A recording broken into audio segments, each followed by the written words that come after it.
Hi people, thank you for joining us this evening for a knife crime special.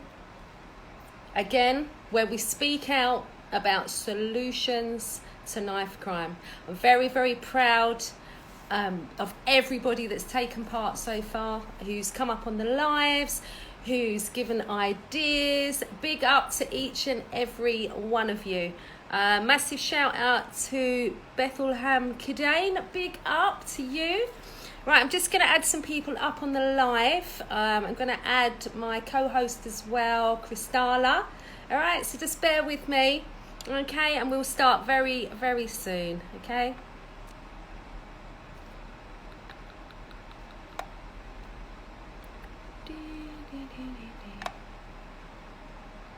Let's go.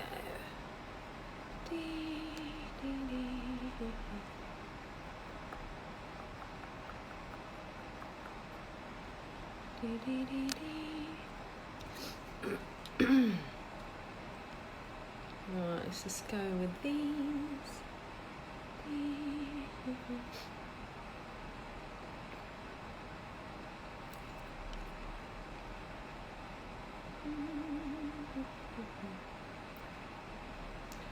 Right, so I'll be with you soon.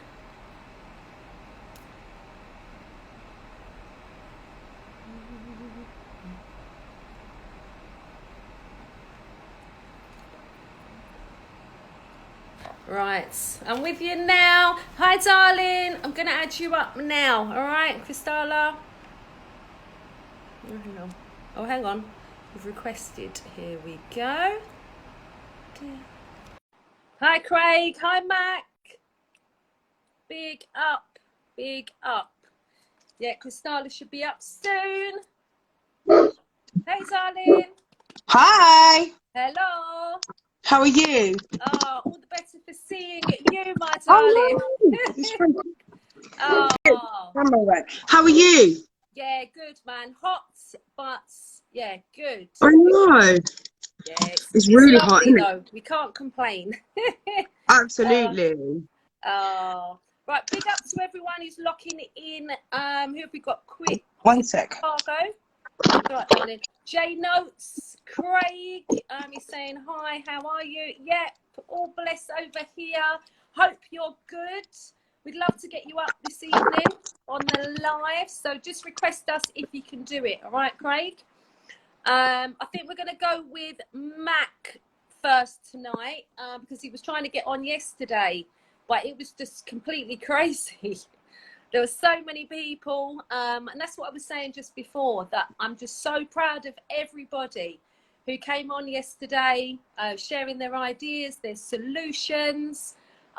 It was amazing to hear, to see, wasn't it? Yes, we did Yeah. so well. So many people interacted.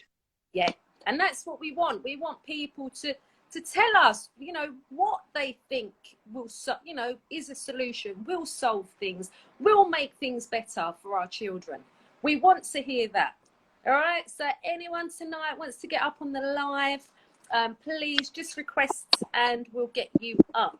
Now, just a quick recap, I think, CRYSTALLA, from yesterday. Yeah. There were some very, very, very good suggestions for solutions. I'm trying to think. We had Peace and Love Movement on, who were talking about getting the weapons off the streets. So needed. And I think we all agreed, we need more people out there doing what Farron's doing. Yeah. We need, people like him in every borough, in every, town, literally. So, we need to think about organising or help organising or getting a team together to get out there taking the weapons, doing as much, as they can.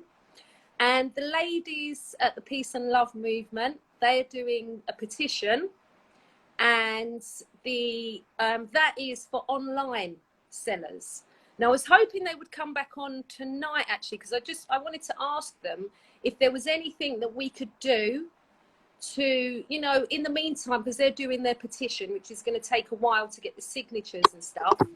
if there's anything that people could be doing, you know, like to actually close down some of these sellers, we need some help with that, because that's something, you know, I'd definitely get involved in, and people that I know would get involved in. It's disgusting the type of weapons that are coming to people. They can just order online. Wasn't Absolutely. it £40 for a weapon? Didn't we? Isn't that what you posted? I think so. Yes, that was, yeah, I posted that up off their page. Yes. So that was, yeah, 40 quid. Because I know that they're approaching certain sellers and stuff, but it would be good if we had a team together that were literally, you know, like just constantly, you know, concentrating on that and getting them offline and unable to sell anymore, because enough is enough. Yeah.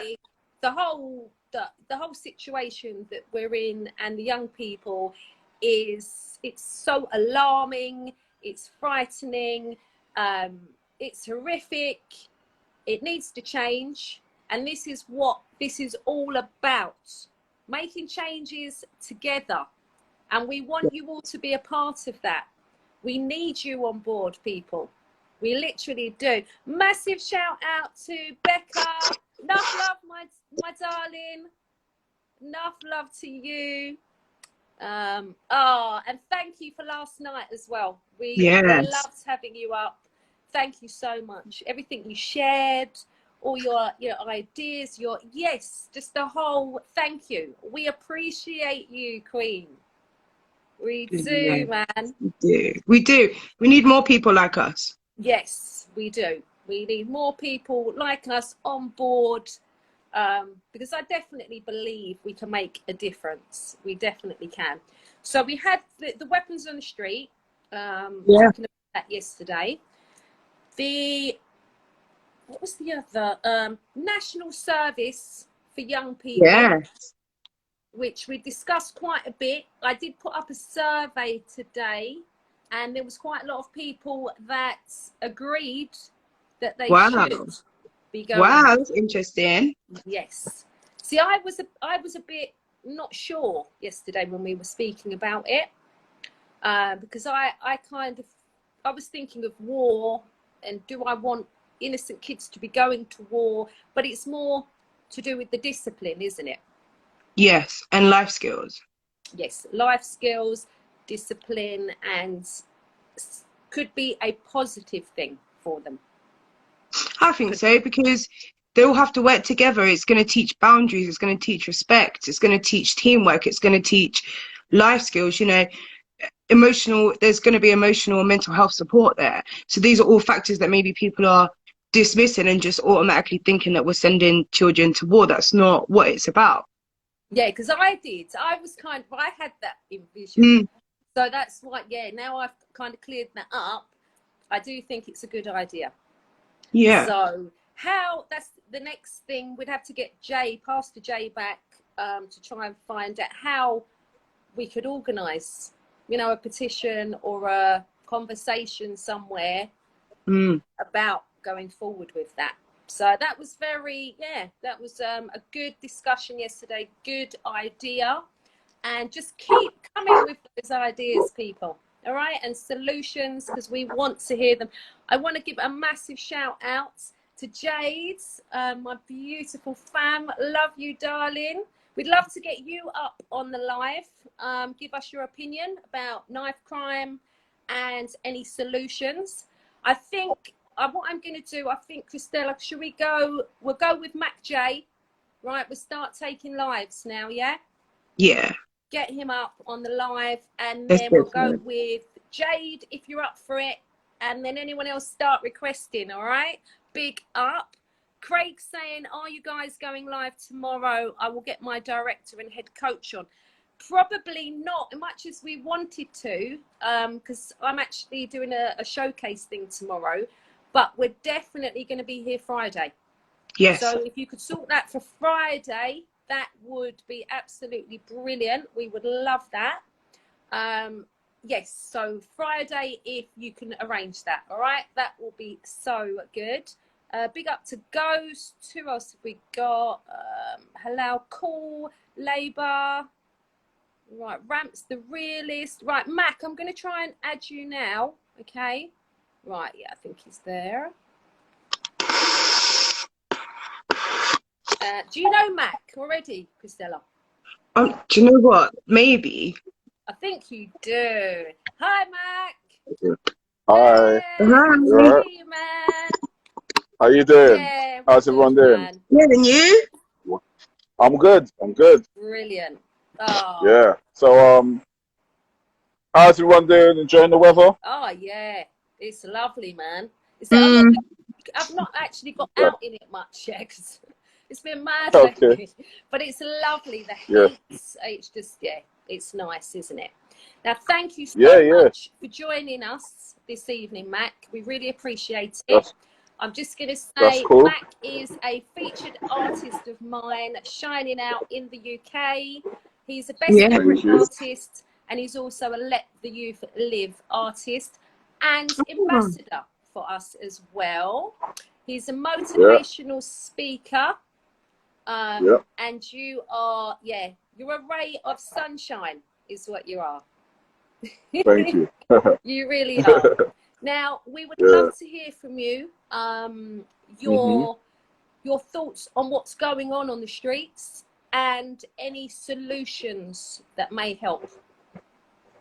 I don't think anything's changed much from when I was young.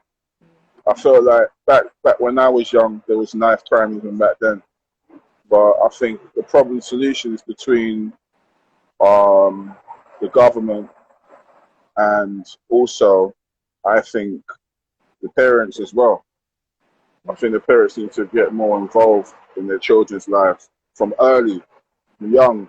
You need to have these conversations with them from a younger age because you can't start getting involved in your children's life when they're already like 18 or 21 because then it's too late. Mm-hmm. Do you know what I mean? Yes. You know what I mean? And I know it's not easy.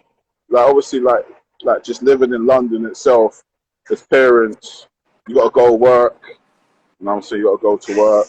You got your everyday duties that you do.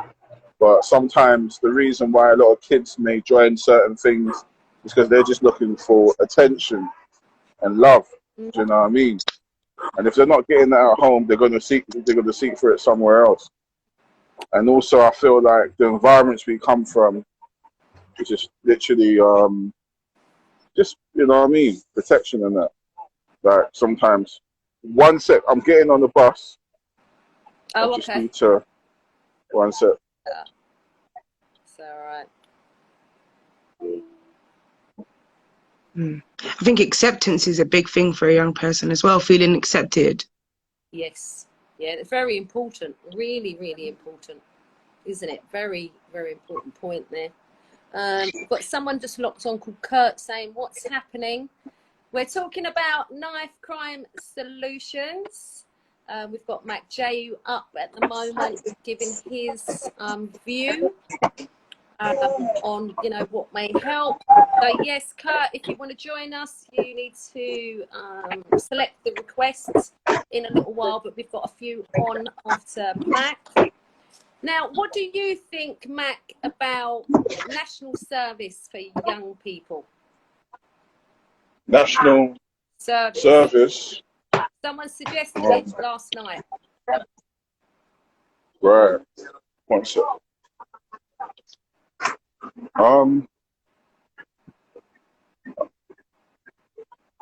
Yeah, sorry. So you're saying national service, right? Yeah. What is that again? Because is it something to do with the soldier Yes. thing? Yeah. The army? Yeah. Yeah, Training for it, and I hope not actually going to war, but training. Training. I think back in the day, before social media, that was something to kind of, you know what I'm saying, like train yourself with and just get familiar with using your energy or something positive. Mm-hmm. And I think, yeah, I don't know if it's gonna work now though. Yeah. Because a lot of time has gone by. Yeah. This is And also, yeah. a lot of time has gone by, and also I would say we're in the social media system now, isn't it? Yeah. And we're in the internet era. Do you Right. know what I mean? So I don't know. I don't know if that's gonna work. I mean, you could give it a try. Yeah, that's kind of Give it where a try. I'm at with it, because I was undecided yesterday, because I was just thinking, oh my God, send kids to the war, you know, all kids. You know, I was thinking, Yeah. fair enough, if they've done something, yeah, send them off to the war, you know, fight. Yeah. But if it's for, you know, learning life skills, Yeah. discipline, Yeah. yeah. So, I think yeah, so you, that yeah, it's good. I think the era that we're in, there's a lot of life skills that's been taken away. You know what I mean? yeah, Yeah. definitely. Thank you. I was trying to think As and that well. was the other point as well that has been mentioned for the last 2 days, is banning social media for young people under the age. Did we set, was it 16, Crystalla, or I think that's 8? what we said. It might have been 6. Yeah, it must have been. Yeah. What do you think of that? Yeah, like I said, it's also down to the parents as well. It's like you gotta really know where your kids are going, Yeah. whose friends they are, get involved with knowing where they're going and what kind of friends they have and Yeah. what kind of things they're into. Because it's all good having kids, but if you don't know what they're into, Yeah.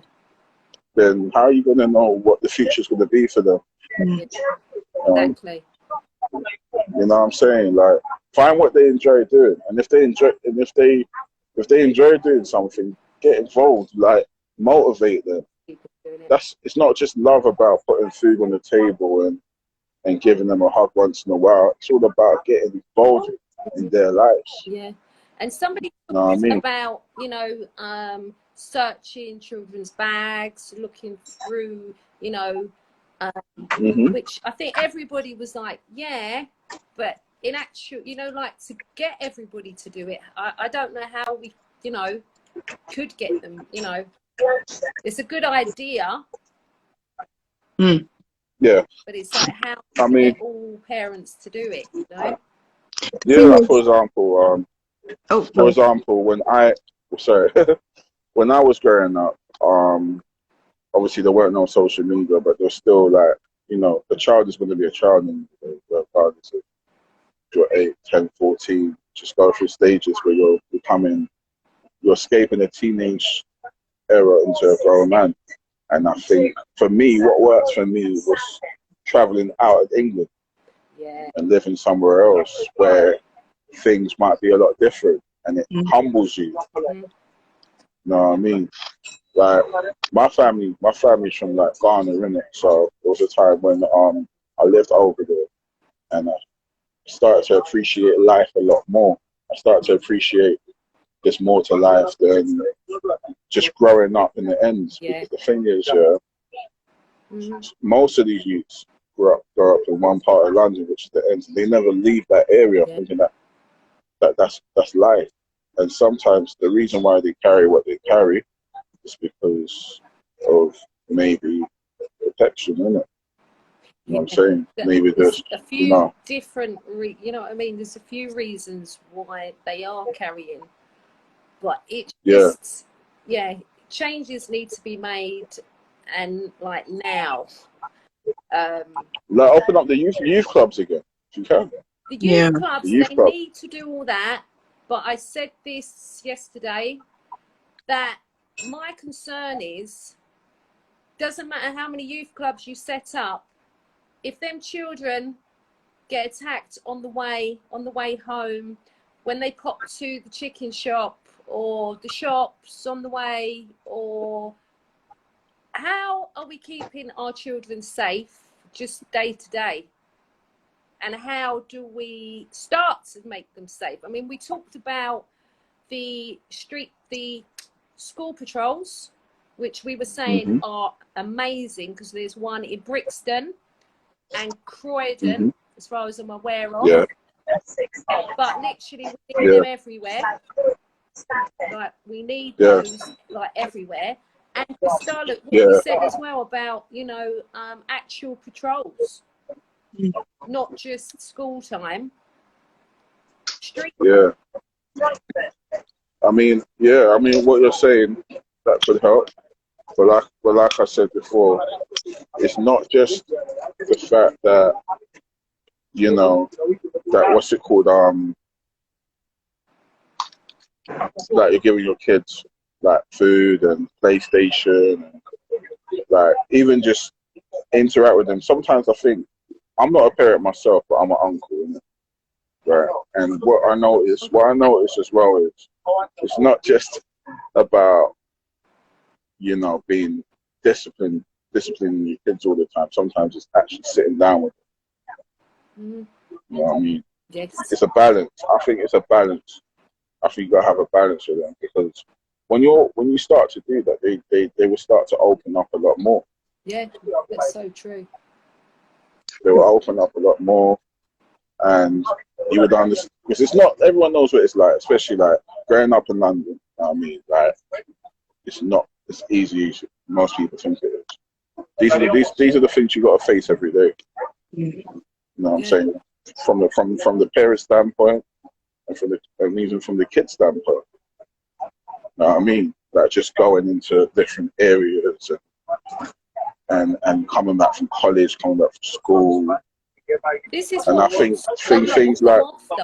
You know, like going even to courses, going to clubs. yeah, And I'm not surprised. yeah, I'm not surprised. Like, there's nothing in place to protect our kids. yeah, This yeah, is it's summer true. now. And you know how everything escalates, you know, and accelerates. It's frightening. It's true. It's frightening right now. But I really appreciate everything you've said there, Mac. Really. You're welcome. Thank you for sharing You're that. welcome. I'm just going to take a few messages up on the live. It says, Yeah. Craig, he says, you can always tell the kids the right way, but they won't always do what parents say, as they are more influenced by their friends. Good point there. True. It's true. Yeah, At that's a a good certain point. age, That's isn't a it? Yeah. That's why I said start from early. Get involved from early. Got Hazel there. He's saying, man like Mac. Big up there. Big up Hazel. We'd love to get you on if you want to come up. Either next. Love to hear from you as well. Big up to Blessed Gent. He says, we need to make our children avoid bad friends. That's how it all starts. I don't know. Yeah. That's a hard one. Do you know what? That's a hard one. I think that's something that you gradually learn when you get older. Yeah. Kids don't like being told what to do. But kids don't like being told what to do. Yeah. You give them advice, sooner or later that advice, well, God willing, like will eventually make them think and realize, oh, you know what? Maybe dad was right. Maybe mum was right. Yeah. This friend that I thought was my friend wasn't, because he did this and he did that. Sometimes it's one of them situations where as you get older, you start to learn from your mistakes. I think the good thing as parents they can do is try and give the best advice they can give them. But eventually, they're going to see it for themselves. And sometimes the sad thing is that it might be too late. Yes. But they realize that some of them be obviously locked up behind bars or stuff like that. Do you know what I mean? So I think that's the issue. That's the issue that some of us have, is that the kids will be kids, isn't it? Like the guy who messaged in the group said, like kids are going to be kids. They're going to be influenced by their friends, and of course they're going to be influenced by their friends. But it's not just being influenced by friends, but influenced by what's hot, what's the hottest trend. Yes. Do you know what I mean? What's the way to be? How do you the way of life, the way that, you know what I mean, the excitement that it brings them. So that's why I feel like sometimes I feel like it's a learning experience as well. Yeah, I feel Right. that as well. But learning experiences shouldn't cost people's lives. Yeah, exactly. Definitely not, 100%. But you know, it's crazy. It's crazy. It's a very tricky one, because it's like you don't want to wait for it to be too late, but then you don't want to lose your children either.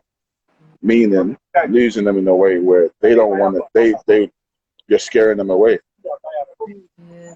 You know what I mean? And I think that's the issue.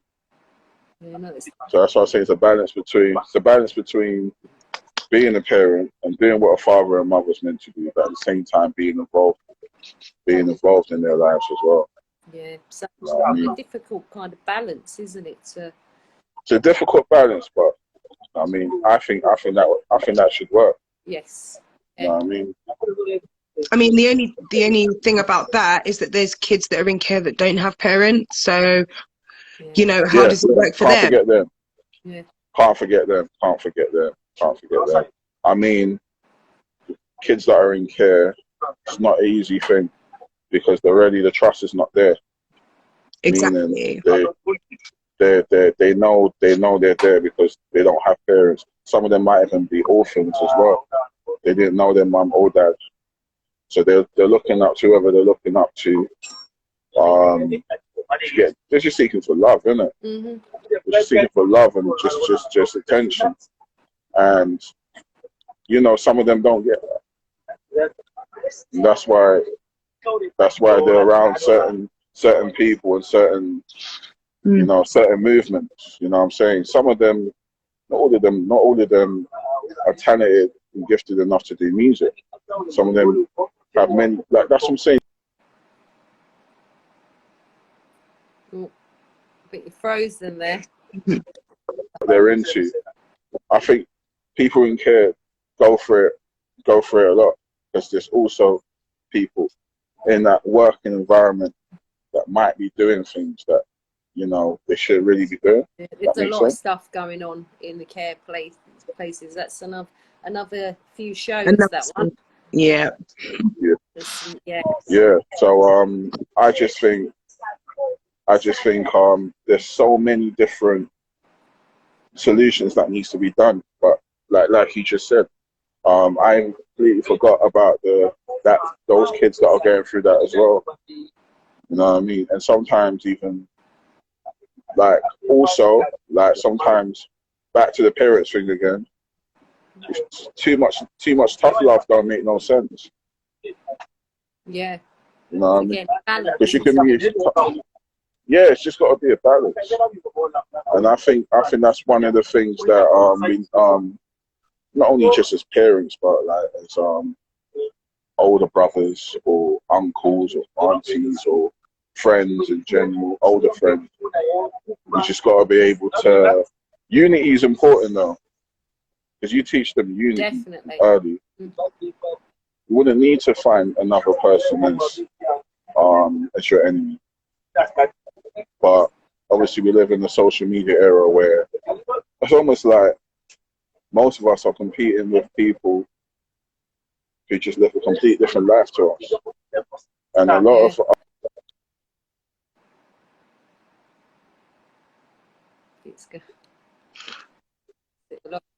of us, not only kids, but we compete with a lot of celebrities and doing what they're doing, and half of the time you're just hurting yourself doing that because it's not real. Yeah. You know what I'm saying? The whole social media. Yeah, I have to be like this person, I have to be like that person, just in order to be happy, or in order to and kids look at all of that. Yeah. You know what I mean? See, with this banning children from social media, I wouldn't have a clue how to try and. Well, the only way I can say. We need ideas where we can try and hit, you know. Totally down to whoever that parent is who's buying them phones that have social media on them. At the end of the day, how they getting on social media. Well, there's multiple ways. Like, kids are really smart, you know. And even just in relation to parents checking their bags, you'll be surprised where kids will hide things outside. True. You know, they're putting phones and blades anywhere. Do you know what I mean? So you can check. A kid knows you're going to check a bag, so they're going to hide it somewhere else. Yeah, exactly. Wise, aren't I've they? seen it so many times. It's difficult, isn't it? Yeah. Very. Paul Mackenzie, he was going out like to different parks and, you know, just wandering around, and he was finding, this was years ago, he was finding weapons tucked up, hidden, bushes, all over the place. I mean, that might be an idea that, you know, in people's local areas, they start scanning places like that. Well, it's a lot. You know what? I've got to say something. I think it's not going to be something that's going to happen overnight. No, and but the reason why we need some things in place now, though, Matt. Even though what I kept saying is, like, you know, like petitions, they're going to take a year, 2 years. Getting laws changed, that's going to take time, right? Yeah. So what can we do now? So the guy, who was it, Pastor Jay, I think, yesterday, he was saying that the bleed kits were reactive to what is going on. But I'm sorry, say that again. Sorry, say that again. If we're not reactive, we had Pastor Jay on yesterday, and he was talking to do with the bleed control kits that literally save people's lives until the ambulance get there. I've been doing a campaign. I've got a GoFundMe, but we're trying to get as many people involved buying them for their own areas, because they literally will save lives. So it's kind of, I feel like we need to think of things like the patrols for now, getting more weapons off the street right now. Right. They're things that could happen. Oh, stop people from sharing traumatic murders so they go viral. That's something that people can actually do right. They could do that today and go, I'm not part of that anymore. I'm not part of that, because that's adding to a lot of it. I'm trying to think, because the other things we talked about music quality control, where the mainstream stations, what they are playing and promoting, and big platforms. I just think music is definitely therapy for most people, whether you're an artist yourself or whether you just listen to it. I've just realised CRYSTALLA's gone off, hasn't she? Right, I'm gonna take another request. Who have we got? Right, we've got. Yeah, I'm not sure where CRYSTALLA is. I'll take. Right, my daughter's waiting to come on, and we've got So Solid Crewman. Oh, there's CRYSTALLA. Right, okay, let's take CRYSTALLA. And we'll bring my daughter on, and we'll go with So Solid after. All right? Okay. Right, I'm just adding those two up. But yeah, the whole situation is just so, there's so many things, isn't there, Mac? Like, yeah, so 100%. And it, you know, it's not an overnight thing, but I'm thinking, while we're trying to sort things out and find stuff you know, that we need to do some things that will help, like the school patrol. Yeah.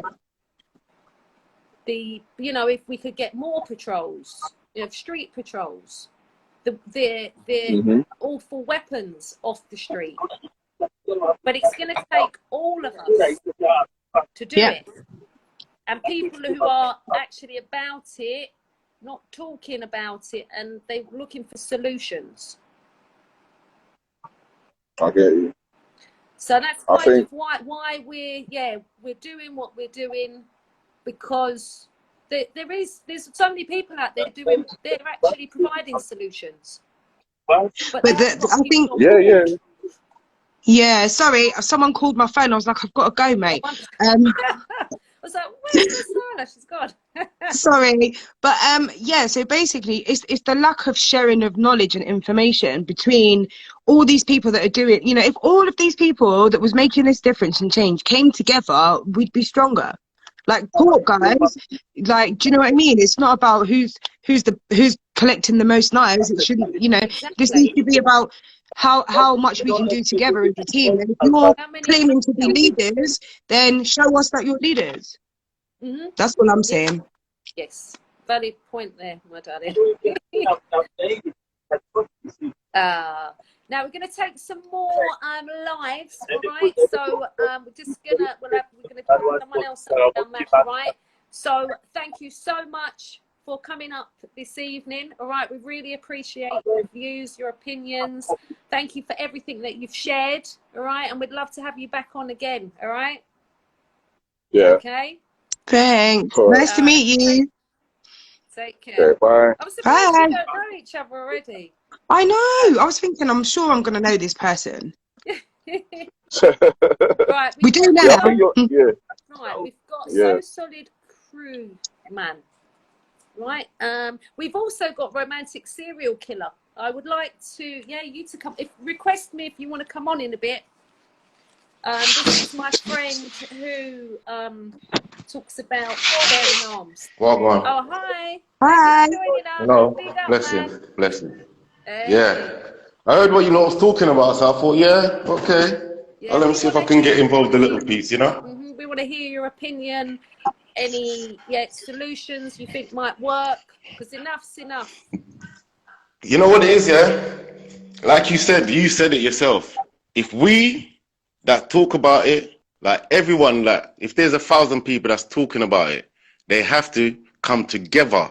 If they just singly talk about it everywhere, it's not really going to be strong enough because, all right, if there's one person over there talking, might not listen to him. Another one's over there, might not listen to him. But if there's 10 people over there together, you might listen to him. So it's more that we have to come together. It's not going to be, the system has to do this or that has to do that. We have to do it. So if we speak about collecting knives, we have to come together as like, but I'm just trying to say we can't just all talk about it and that's it. No. We have to come together. Yes. I agree. That's to hear. Yes. And it's necessary. And music, I know Mac is therapy, but the wrong music isn't therapy. Yeah. That's true. I grew up listening to certain man, and that man, he didn't do certain things, he made me do. You know what I'm saying? So when I got older, I started to, come be true, being me, be the real you. That's when I started realizing, So it depends. Movies, all of that entertainment, all of those things, they play a big part. Yeah. MTV changed the world. Remember that MTV changed the world. Yeah. It plays a massive so music part. Does play a big part. Yeah. It certainly does. Now you're an artist, aren't you? No, not really. I'm more of like what you said on it. A CEO. No, the guys and the girls, they were more artists. I was more like their manager and running the business, to be honest. Yeah, you might have heard me on one track, but I'm not really an artist. Oh. I'm a music lover. Yeah. Yeah, but we were talking yesterday as well about the music that is being pushed out in the UK and promoted, and that we all said we feel like there should be some kind of quality control on the platforms and what's getting pushed out. Definitely. But because of how society kind of see it, you try to push that music out and they're gonna fight for it to be there. Yeah, I agree. That's exactly what's going on. Because the music itself that you're gonna fight out, you can't calm it down, as in you can't be easy with that music. You have to be hard and rugged with it. So you can't. Yeah, you'd have to stop that kind of music, to be honest. And people ain't gonna want that, It's the artist. Like, look, we had pop music. Yeah, we had pop music before, right? And pop music was great. Little things did happen, but when it changed to other kind of music, different things started to happen. Yeah, no, certainly. I think music has got a big part to play, and the content of what's being said. That's all. The content. Yes. That's what it is. The We were content. saying that it's like the beat and, you know, the instrumental, it's hard, and you're like, yeah, this is a tune, but you taking some of them lyrics, yeah, and it's like, Yeah. what the, like, That's right. hang on, See? what? Like, So when he says music is therapy, yeah, maybe the beat and stuff, and you know, like jazz and whatever not, yeah, classics, you know, because it. Max music is therapy, all right? There you go. So that's what. Come on, 100%. that's right, because of what he's saying in it. It's good as well as the beat, you know. But when it's you've got a point to prove, and you really haven't got a point to prove, you're gonna say stuff in that music that's gonna try to prove a point. Yeah. Now, when someone sees you on the road, whether you're like that or not, they're going to trouble you or they're going to try you. And you're probably not like that, and now they've tried you, you've ended up doing something or they have. Or you're like that, and you've done something or they have. So, yeah, it's... Because there's a lot going down with the rappers in the UK. There you go. Seems to be a lot, there's a lot of beefing, a lot of things kicking off, a lot. And that rolls down into the community. And lives are being lost due to that. That's definitely right. I'm gonna try to go. I think to Rodney P. His type of music was more, he's a featured artist of mine. Like I said, he's cool. Like his lyrics, you know. So, but now it's changed. Alright, take dancehall or reggae for instance. You would be vibes lovely, nice. That was 10, 15 years ago, maybe 20. Right now. Boy, there's so much you have to do. You have to be scamming. You have to be, the ladies them have to be doing things that you think wouldn't be happening before within sexual activity. Like, it's the music making them like that, and you can't tell me it's not. You're changing your skin color because of the music, and you can't tell me it's not. So the music does play a big part. So that's what you know. Yeah. But like I said, it's what he said in it. Any ideas how we could implement quality control in the music that's getting pumped out? Alright. Say, for instance, whoever they believe in now could do stuff against knife crime. Other people join them so that the music kind of changed, because if the beat is there and you're going to talk about knife crime or making life better, it's not going to be too rugged, and might not be so raw as into that man, I'm going to pick up a knife and go out there and help myself, or I'm just protecting myself or whatever. No, it's not. Even the music's not like that anymore, if you know what I'm saying. So maybe. Yeah, it's definitely worth a try. But I literally the top artists. I started Best in Britain to make a change with the music. I'm very proud of all my artists that I have on board. Good. They speak out in their music messages. I'm so proud of them. They do me proud all the time. Good. We want more artists doing it. Believe you me, I've approached loads, and a lot I get. All right, let me tell you, like I said, it would be nice if it's the ones at the top. Yeah. And those ones, they're never going to do anything you want to do, because they've already tasted something that they don't want to let go of. Yeah. And that's the catch all the time. That's always the catch. Whatever you like and you can get there, if you get 1 million views or £1 million, you do not want to lose that opportunity again. So you try to stick to what you was doing. Yeah. To try and change it would be crazy. That's how they see it. But how many deaths of children is it going to take? They don't care. They don't care. I'm sorry, they don't care. I'm sorry. I'm just being honest. They don't care. Because if they did, tomorrow they would all wake up and say, I'm not calling no names, but 5 of them would say, yo, I'm doing a track. Yeah, you got that bit on it. Boom, boom, boom, and put it out. And then they'll keep doing that kind of stuff. So no, they're not gonna, they don't care.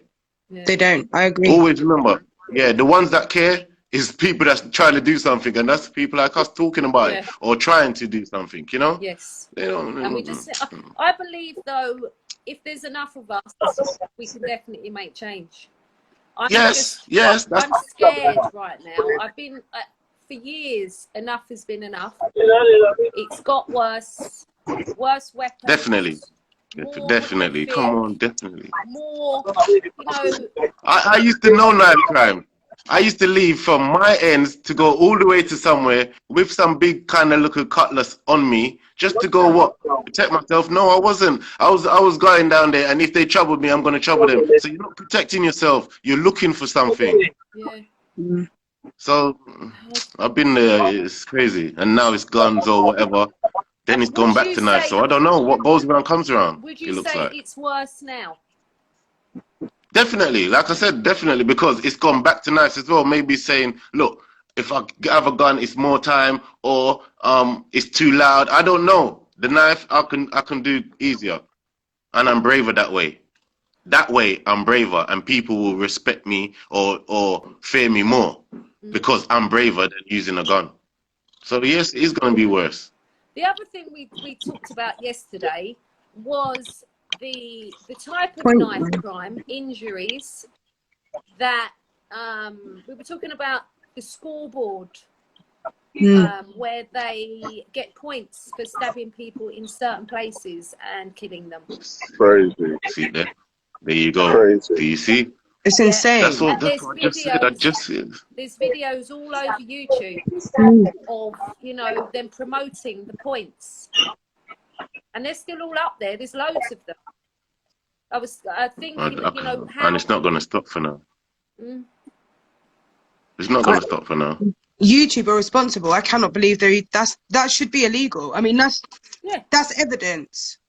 There's They stuff love on YouTube. they love put up stuff that they shouldn't, and what they should put up they don't put up. Right. Can you imagine, huh? Yeah, it's like Like, the come Yeah, on. that's facts.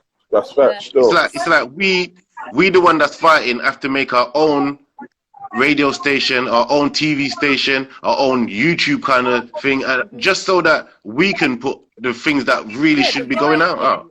Because because they don't want it out there. They block it or they sensitize it or whatever, you know.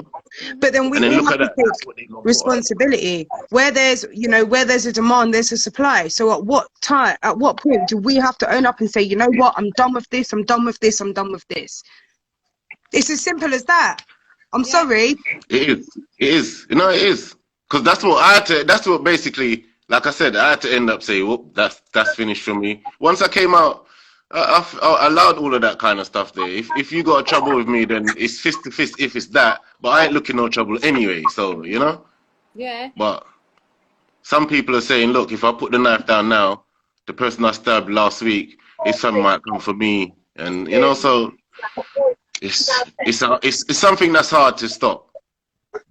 That's what I mean. In Jamaica, just to say, in Jamaica, the youths, if someone died 10 years ago, right now, they're fighting over it. And it's all guns that they're dealing with. So it's like, it never stops. So this is what I'm seeing, like, it doesn't just stop like that. Because someone did die 6 years ago, and someone is looking for that person now to come out of jail and deal with it. Yeah. He doesn't care about what we're saying. It's like the cycle, isn't it? Repeating. That's what I'm saying. But I think it's great that we are all talking about it. I think Yes. it's good that, you know, 100%. hearing different people's perspectives, ideas, suggestions for solutions, people who are providing solutions. And I believe we just need to keep doing more of this. And they used to say, if you've gone through it, people will listen to you. I've seen a lot of people go through stuff and no one's listening to them. Yeah, that's right. I'm one of them. Maybe because they're not like well known or whatever, you know. Yeah. So what if they're not known? They've been through something and they're trying to show you an example of way out, you know. Yeah. Mad. It's the age as well. It's the age. I was going to read a few of the messages out, and I was going to say that we've got a request on the live, Max. So I don't know if you're going to, I'll have to put someone else up. Yeah. Whatever, I don't mind. I was going to say, well, Max. Yeah, but what was I going to say? There's something I wrote. What did I write? We've got, someone said, parents don't really tell their daughters how special they are. Their work is major and no one tells the boys how important they are.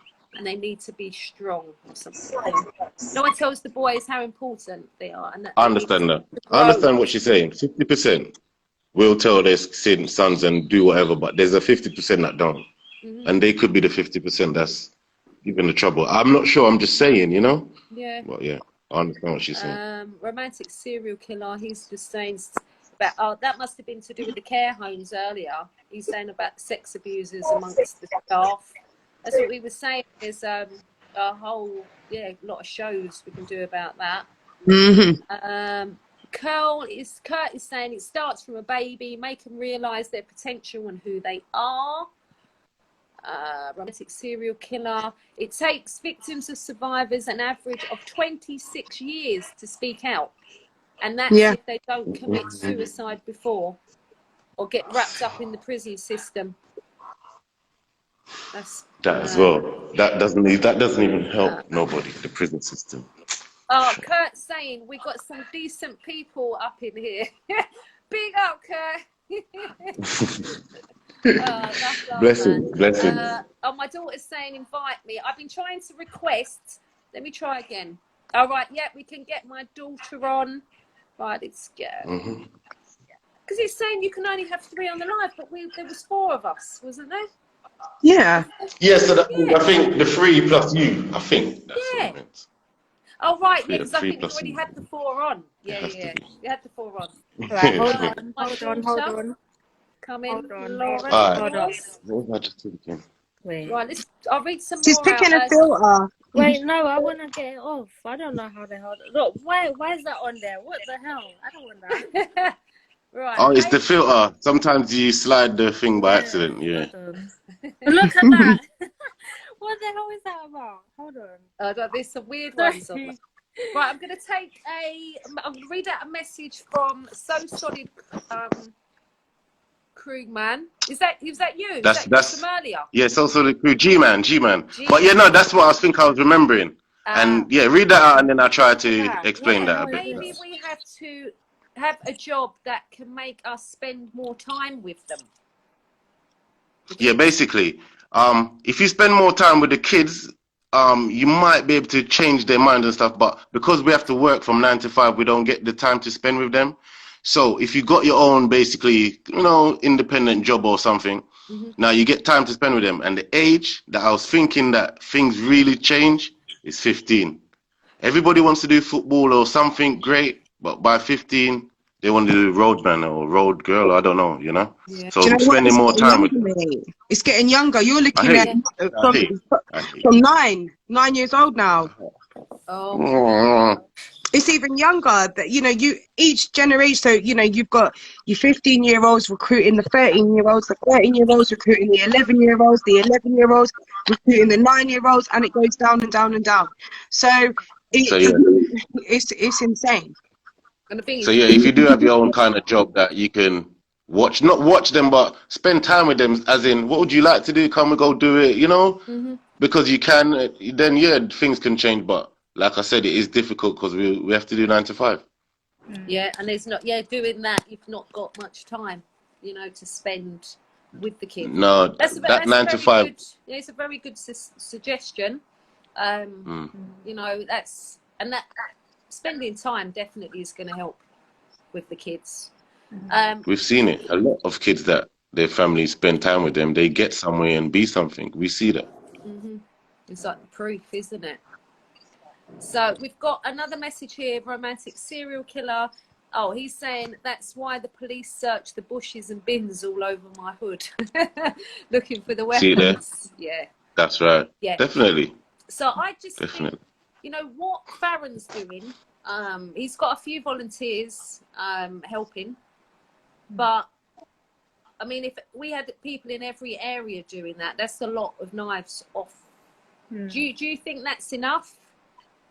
People. It's never gonna say it's enough, but that's the start. That's things that you as a community is coming together. The next community that's over there, you're actually talking to them now because it's to do with you got any knives over there? You find any? No, we didn't find any. I think we're getting better over here, or whatever it is. But at least communities are coming together now, And that's what, you need the community. You need everybody to come together, basically. not Yeah. isolating, you know.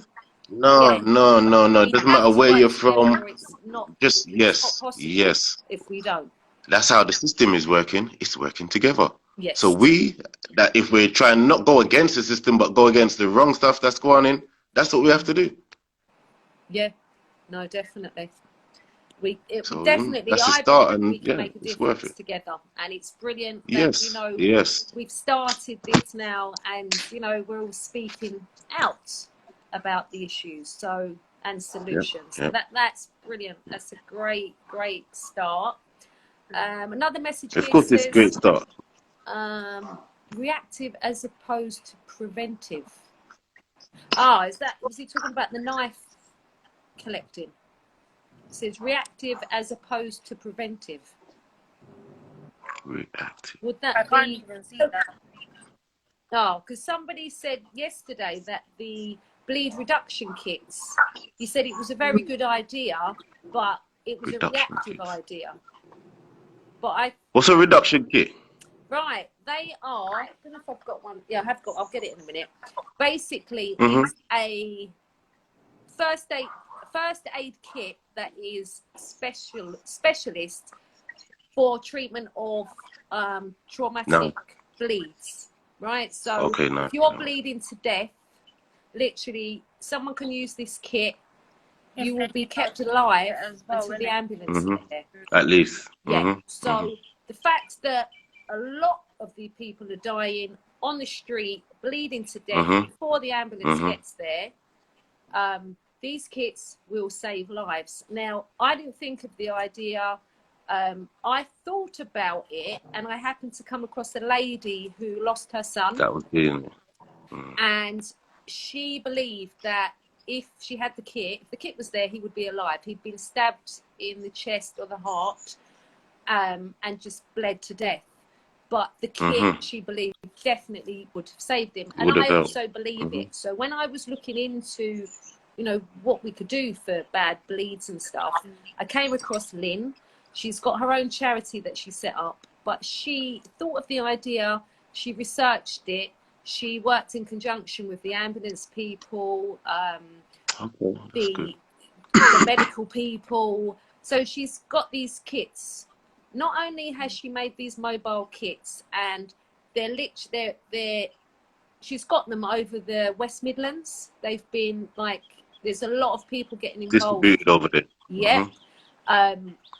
It's fantastic. She does training courses for them. But quite recently, somebody designed a cabinet that anybody can use if they're walking by as a bystander and see somebody bleeding to death. They can literally they can go to the phone. They can, Yep. They can ring 999. They get a code for the box with the kit. And then you're talked through to use it. And the kit that you're using is particularly matched with the London Ambulance Service, right? So they just come and take over, because there's all different, there's a lot of scammers out there. There's people selling kits that will not keep anybody alive. I was offered them, and it was only that I spoke to Lynn. I'm not right. No, trust me. Laughing, because it is disgusting. Yeah, no, I know. I'm just thinking like, wow, you know, anything for always money. something. Yeah. It's something to save people's life, and that's why I say that once we talk about it, we have to come together more, talk more, do stuff more, because those kind of things, scammers. So somebody's gonna go out there now and try to pretend that he's preventing knife crime, but these times he's not. He's just increasing it basically. Yeah. Yeah. Well, we was looking at a post today. It's £40 for a shank. That's what it was advertising. Yeah. And there was a man telling me that there was £10 for 99p for a knife that he got from Wish or something. Oh, I saw that. And the knife was long. I meant to share that. I intended to do that. I saw that somewhere. I'm putting that up because he had two knives, isn't it? One first he showed you, and then another one after. Yeah, man, that same like when he pulled 99p. And he said there was no check, no nothing. That just nothing. arrived in the post. Nothing. And I think that's something. Like, we need ideas, you know, like, who do we go to? Like, they're coming through the post. They should be x-rayed somewhere. Like, why is that Of course, not no, happening? they're definitely supposed to be, because like when you're coming back, your suitcase gets searched and stuff like that. So I don't see why it doesn't matter what shop it is that's sending something to your country shouldn't get searched. What if it was worse than that? Whoa. See, Exactly. how do we go around that for real? And this is what I mean. To get people accountable We have to think. for what they're not doing. You know what I mean? This is Maybe we'd have to catch them in action. You'd have to send off for the same knives and everything, record it that you send off for it, record it that you received it, and then try and say, yeah, look, this company is no good. This is what they're doing. They're not, you know. At least if they asked us for ID, then we can say, look, that's a good company. But if they're not asking for that, then we know they're no good, man. Yeah. But it seems like So things like they're that, maybe. asking for anything, and they're just sending them out. There's no restrictions. I know Farron Yeah, had that's what said he's saying. something recently about it, that something has to happen about the online laws, but there's ladies that we know that have a group who came on yesterday, Peace and Love Movement, and they're doing a petition for that, but that's probably a year or so away. Maybe longer, maybe 2 years to try and do that. Yeah. So what do we do now? Like, do we need a team going round, literally trying to close it down, close the online shops? I hear that it's a lot happening on Snapchat, but I don't know. And how do we get social media to be accountable for the shit that they're doing? Yeah, but they will always argue that there's so much users and there's so much posts, like there's, you know, they will always argue that. And there's no way around like them going through everyone's individual fucking stuff in time. But they can take off videos, yeah. I know. That, like, you think, what the hell? Like, it could be copyright. But hang on, why can't you take off a murder? Like a horrific murder of a child that's just been hacked to pieces by how many other youths? Well, then remember what I said yesterday about Instagram. Their way of dealing with it is now they've incorporated the sensitivity warning. You know, like before you view something, now it says, "Oh, view at your own sort of like risk of seeing a sensitive thing." That's what they do now. So that's their way of dealing with that stuff. It's not good enough, though, no, is it? It's not. No. Yeah, what we need to do they're not for us. No, and what we need to do is look at basically challenging it around like the general, like these victims don't agree to this being shown, so therefore it goes against their human rights. So why, you know, we need to challenge that from that perspective. And you know what I always say, when we're trying to do stuff like this, we need the people like a police officer that really believes the truth and he's involved, as a lawyer, a doctor, because if they don't get involved, people don't tend to want to listen to. Like, I don't want to say we're lower class, but we're not known and we ain't got stature like that. So people don't want to hear from us. But to hear it from a policeman, it's like, for real, he actually said it. But if he never says it and he always backs his partner, it's like the struggle. And it's the same with a lawyer. They know the truth, but they're not gonna. And the same with a doctor. They know, you know. So we need those kind of people involved in what we try to do. I think a start is taking these videos down. I think we have to fight for that. I think that's the first place we start. Yeah. And that's where the lawyer comes involved.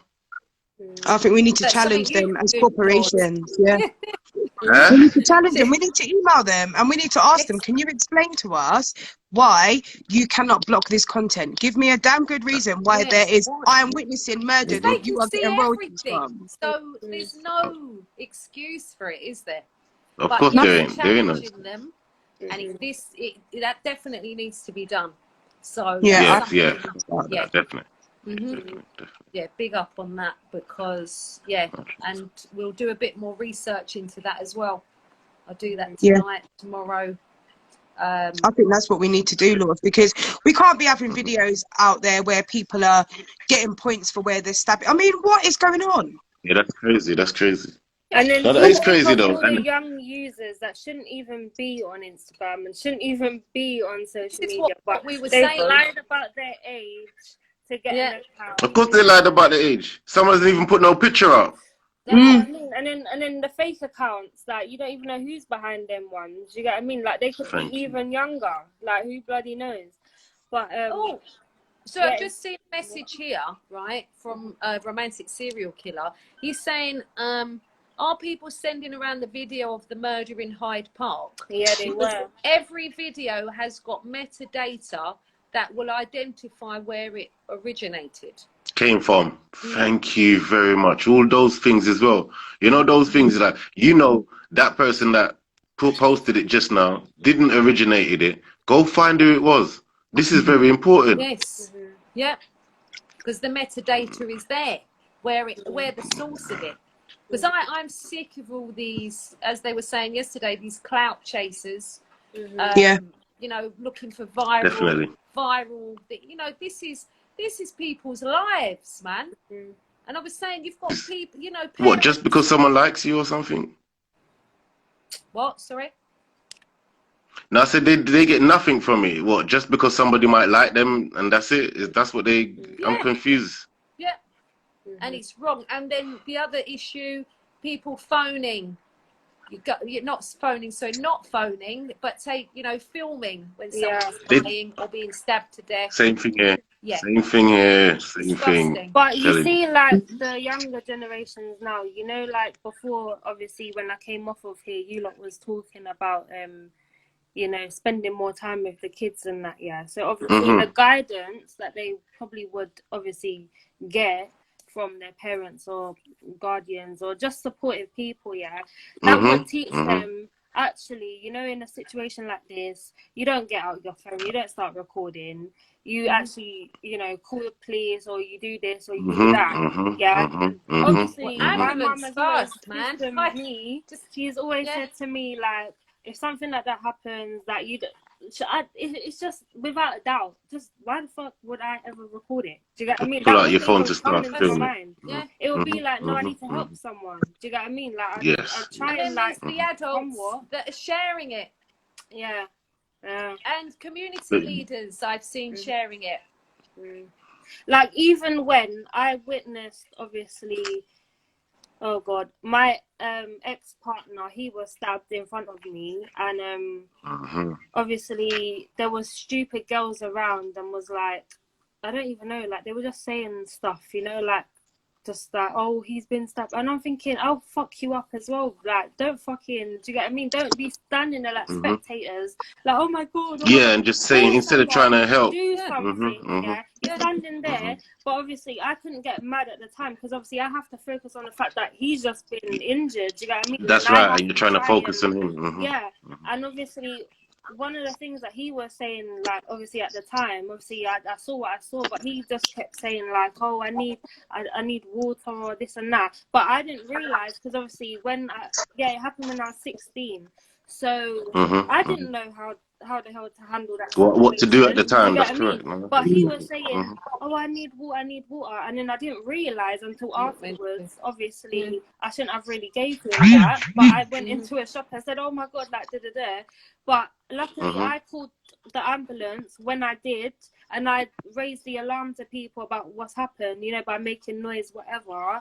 And obviously they came quick enough and they saved him. But if it would have been any longer, he would have been dead. Do you get what I mean? There you go. And nobody was there trying to help you, basically. I think, from my experience, I think, that people now, well, young people, sorry, they need to be in somewhat educated how to deal with these situations if they arise. And it's not just amongst their friends, like, oh, if this happens, we'll poke man up and we'll do this and that. No.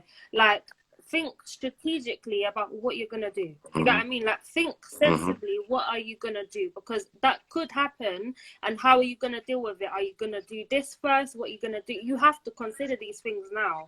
Do you get what I mean? Like, we're in a time where this shit can happen, like, in seconds. Like, it doesn't take much anymore, you know? So they need to be rolling with people that understand how they could help their friend if needed. Like, that's right. Each other. Like, round when that happened to me, and obviously what I witnessed, whatever, obviously it wasn't at the peak of like when all this was going on, but obviously there was still a lot of it running.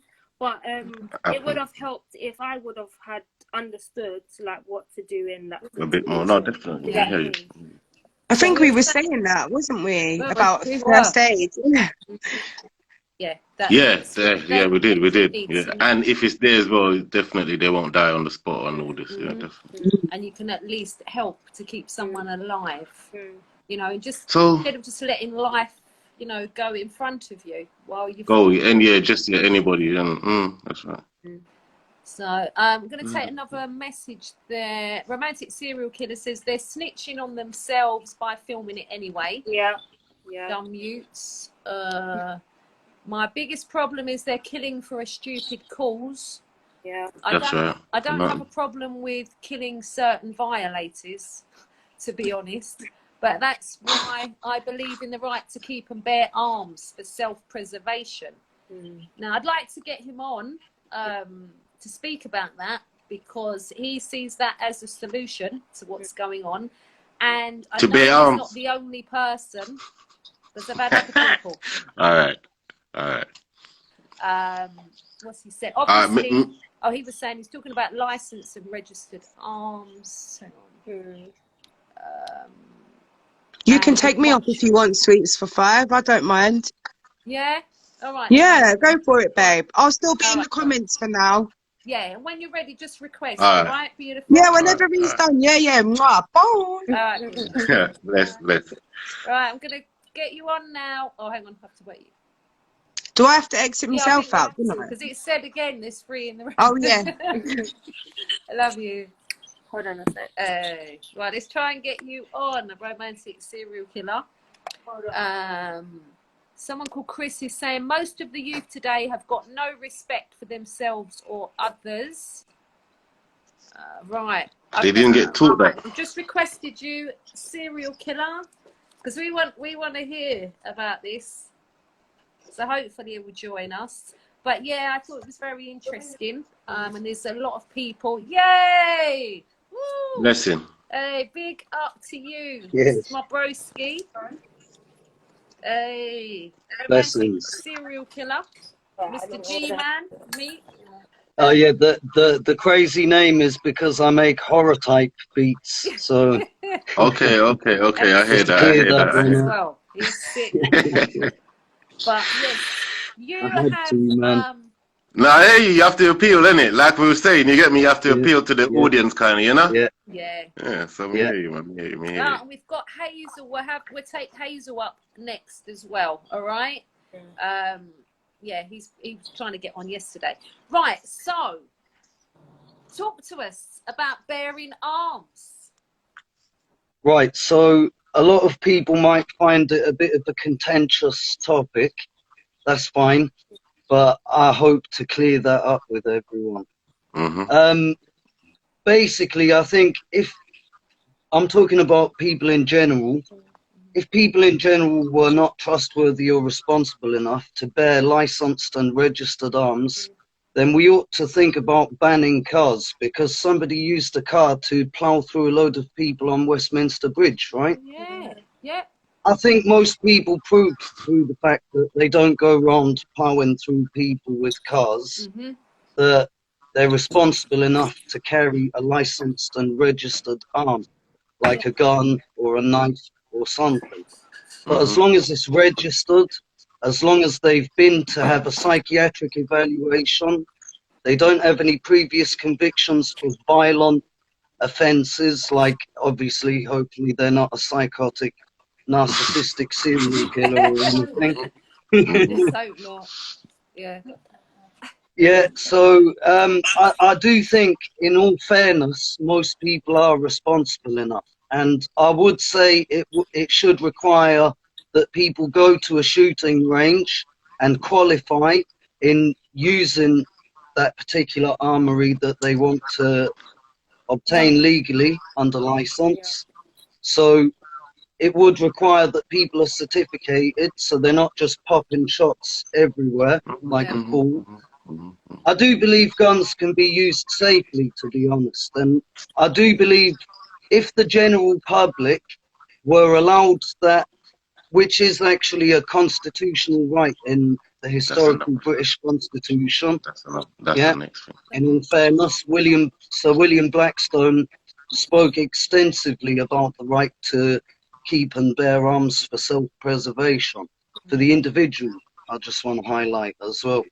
And in fact, he used quite strong language to describe the insanity of the general public actually being willing to give up their right to keep and bear arms for self-preservation. I hear you now. I hear you.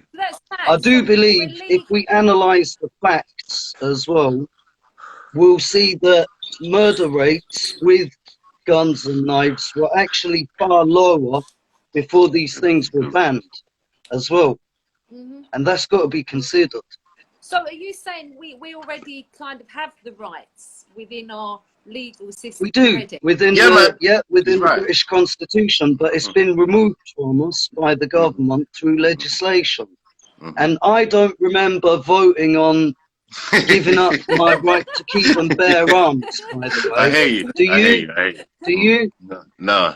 I don't remember doing that. So, and sorry, saying that, I do believe with the right attitude and the right perception of it, we can possibly, I would say it is plausible to put this into effect. And I do believe that the current situation would change dramatically.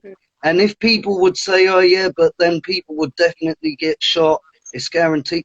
To be honest, if they're trying to hold you up with an illegal black market gun in the street and take your property under threat of your life, so what?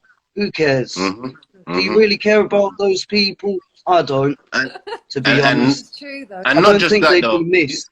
And It's with your them life or gone, their the life crime at rate that point. goes down, right? Man. Sorry? No, I was saying at that point it's your life or theirs. So why would you give it Right. about them? You know. And I don't know about you, bro. I'm sure you might feel the same.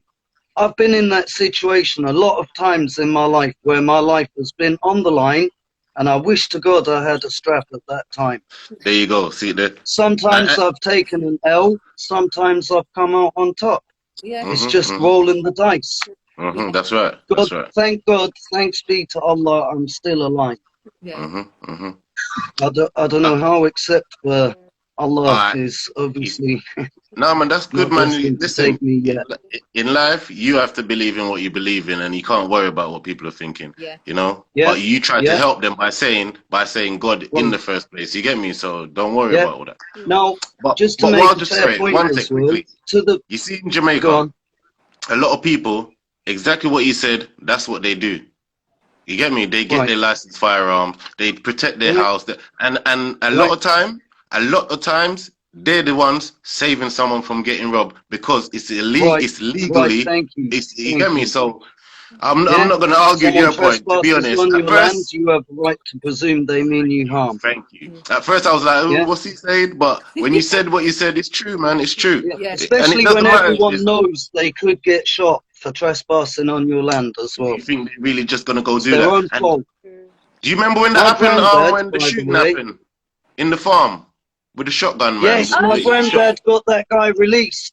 My granddad campaigned like hell for that guy and got him released from prison.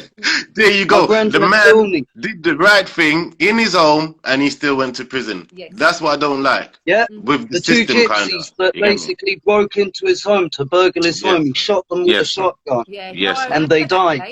And he got put in prison for it. Yeah, man. I And he remember was that. allowed to have a gun. How did that happen? Thank you very much, man. Thank you very much, man. Thank you, My man. granddad, he studied a lot about the law and history, and he campaigned like mad for that guy and got him released from prison. Good. Well done. Yeah. See that? See that? Yeah. So there you go again. So I firmly Together. believe my It has to be granddad was a togetherness. copper, bro. I'm telling you, my granddad was a copper. I'm a hood man, innit? And I don't like the police, but what can I do about it? Yeah, come on, man. It's what it is. You got bored into that. You chose what you wanted to do. You get But me? to You be didn't make honest, you I end up wouldn't have choosing. known as much as I know about the system and the law and the constitution and history and stuff if he wasn't a copper. So fair play. You know, he was a good guy, in to a way. be honest. It helped you in a way because you got to learn the other side of other stuff that you didn't want to do that side, so you learned the other bits anyway, and that's good. Yeah. Yeah. Now, So he was a good guy, to be honest. Like, if he wasn't a good cop, he wouldn't have campaigned for a guy who shot dead two burglars to get out of prison. Do you know what I mean? So you can tell there were some, and there probably still are, I hope, some Yeah, good me too. ones. Yeah, me too. I hope. I That's lost it. hope in the police, though, to be honest. now, And that's another reason I believe in the right to keep and bear arms. I'm just going to say, for everyone locked in right now, we want to hear your opinions on this. Yes or no to bearing arms to deal with In the UK. The the situation self-preservation, right now. We want to hear licensed from you and lot. registered. Yeah, man. Yeah, license, Now, everything how sorted out. Yeah. Sorry, and Psychiatric do quickly, that? evaluation, you have to go to the gun range here. You have to know how to yeah, use the and you gun have as to well. You have register to. it with the police, Yeah, and everything. every Yeah, bullet at everything. the gunsmith is engraved with your license number on That's it, correct. That's and it. There every you go. shell, So yeah, as well. So Now, if you yeah, got man. one how that's semi-automatic would that you pops get the that? shells out from it, What would we have to do to get that in place? You know, like if we all said, right, enough's enough, we want In this, right? Is well, it they we've got to go and claim we get live in a laws? democracy where the majority rule, right? So I would suggest that maybe if the majority of the country chose to do understood it. this principle properly, with proper education on it, we'd get there. We would But get there, then, hopefully. it's not really the police that's gonna be in charge of it. You'll have your own. What they call it? FLA. Firearm something. So you'd have your own company that does all this registering the people, checking them out, whatever it is, you Right, know. Yeah. right. So it wouldn't be. So it can be done. It can be done. It Yeah, doesn't it have to can be. be. Oh, It yeah. can It be. doesn't have to be that you have to go to the police station and do it with them. Right. No, it's a system that we all set up. We all go to it. The police knows that it's there. It's legally done. But Everything. they'll have to collaborate with the police naturally, see. so that they know who owns the registered arms, because the police obviously would have to be able to trace That's any right. bullets That's right. or shells that have been used in an offence like murder, That's unwarranted murder. So as long as people understand that, then they'd be afraid to discharge any firearm in Thank an you very much. Just unlawful like that. situation Correct. anyway. Yes. Correct. Right. Correct. It would be absurd. And anyway, black market weapons are the problem. Yeah, Definitely. It does seem It's that. almost unheard of Definitely. that licensed weapons are used in criminal Here activity. in this country right now, that is the problem. The licensed ones, that's not a problem. The licensed ones, like I said, they're saving And in people. the US, to be honest, you don't really hear of licensed registered weapons that are well looked after being used in criminal activity. True, I'm in Jamaica. And That's if why it is, I'm it's because knowing it's more. been But stolen. yeah, there you go. That's the only way. Yes. Thank you. So yeah, I do believe what you're saying is kind of would be helpful. I'd like to make a fair point as well to all the people who have got deceased relatives or friends or both. I'd like to say, even I've got some friends that are deceased because of this gang activity, but you know, to consider, in my opinion, I'm not trying to like be offensive towards anyone, but in my opinion, if we considered, no, I won't. If we considered the last thoughts of somebody who has been violated like that and they're innocent, surely they would have been wishing to God that they had a gun or a knife or something to protect their life. Surely that was their last wish. Because I know it would be mine. I know it would be mine. Or even to have a licensed firearm person there to try to have helped you. Right, to help them out. Exactly. This is what I'm saying. So it's not always the, I want to just take it out and shoot somebody. No, that man, he's just there with a licensed firearm. Leave the guy alone, or just go away from him, back off, boom, and it's over. But I believe, trust me, I think you're right, bro. And another thing I think people don't understand about the US gun laws as well. When you shoot someone in the US in a situation where your life or somebody else's was under threat, you are obligated to call the police and tell them that you just shot someone because of X, Y, and Z. I would propose the same should be here as well. If you That's shoot correct. someone in a warranted situation, what have you got to fear? Yeah. You'll have witnesses. There'll be people that can most likely, That's in correct. most incidents, Yeah, there'll in be most cases, witnesses. but There'll be yes. camera Yeah. footage. There'll be something that backs you up. And if there isn't, you can't even really be blamed for something that, you know, they can't prove anyway, because that's the law. Rather that somebody guilty gets let off than somebody innocent gets charged. That's a principle in the law. Yeah. Again, with that as well, we all have to be working together, because the same people that's gonna judge that guy that just shot somebody, they're gonna have to understand that's what it was. Not just, oh, Yeah, he discharged his gun, he killed someone, I don't care, that's it. No. Yeah. You know, right. understand as well. So it has to be all together. Yes. No, Yeah. definitely. I think it can be done, to be honest. I'm confident of it. And I do believe that violations will go down. Because, to be honest, the current situation is like this. Let me Anyone be can. rude. Yeah, I don't mean to make anyone laugh, but currently it's like this. Yeah, someone comes to you with a gun or a knife and puts it to you and says, "Give me your shit, I'm going to kill you." Right? You immediately feel under threat. Yeah. Currently, you're meant to take out your phone, unlock it, dial the police number, operator, by the way, not even a direct number, operator. The direct link. You're meant to call in front of the person. Hello, can I have, Have the police, police, please. They put you through, you've got to wait to be put through. First, they're going to ask you, what do you want the police for? Are you sure that you want the police? You get transferred. That's so true. The police are on Why the is it phone. like that? Okay, hello, sir. What would you like? How can we help you? What's your name? Where do you live? In front of the perpetrator. Yeah. And what's happening, sir? Can you explain? Yeah, there's a guy holding me up with a gun. I think you've been wasted long before this point. Yeah. You're gone long before this Of point. course. So the He current took with everything that he's wanted to situation take. is a joke. Yeah, that's not good enough. It's a joke, Is it? the current situation. It's a bad joke. And, you know, And they still treat you how wrong is when they that get there realistic anyway. viably? How is that realistic viably, to be honest? That situation there, how's that realistic? Yeah, it's It's not. not realistic. How many man. times have the police been Why there for the haven't they got a people that are direct deceased number? You know right why? now? Well, Right. furthermore, yeah, do you know what they should do? But They haven't obviously been there not for the gonna people do. who have passed But you away see, from it like Never. a lot of already. Never. kids, yeah, they roll with like iPhones, whatever. There should be like a button that you could press that twice, and then it could just automatically fucking connect you to something. Do you get what I mean?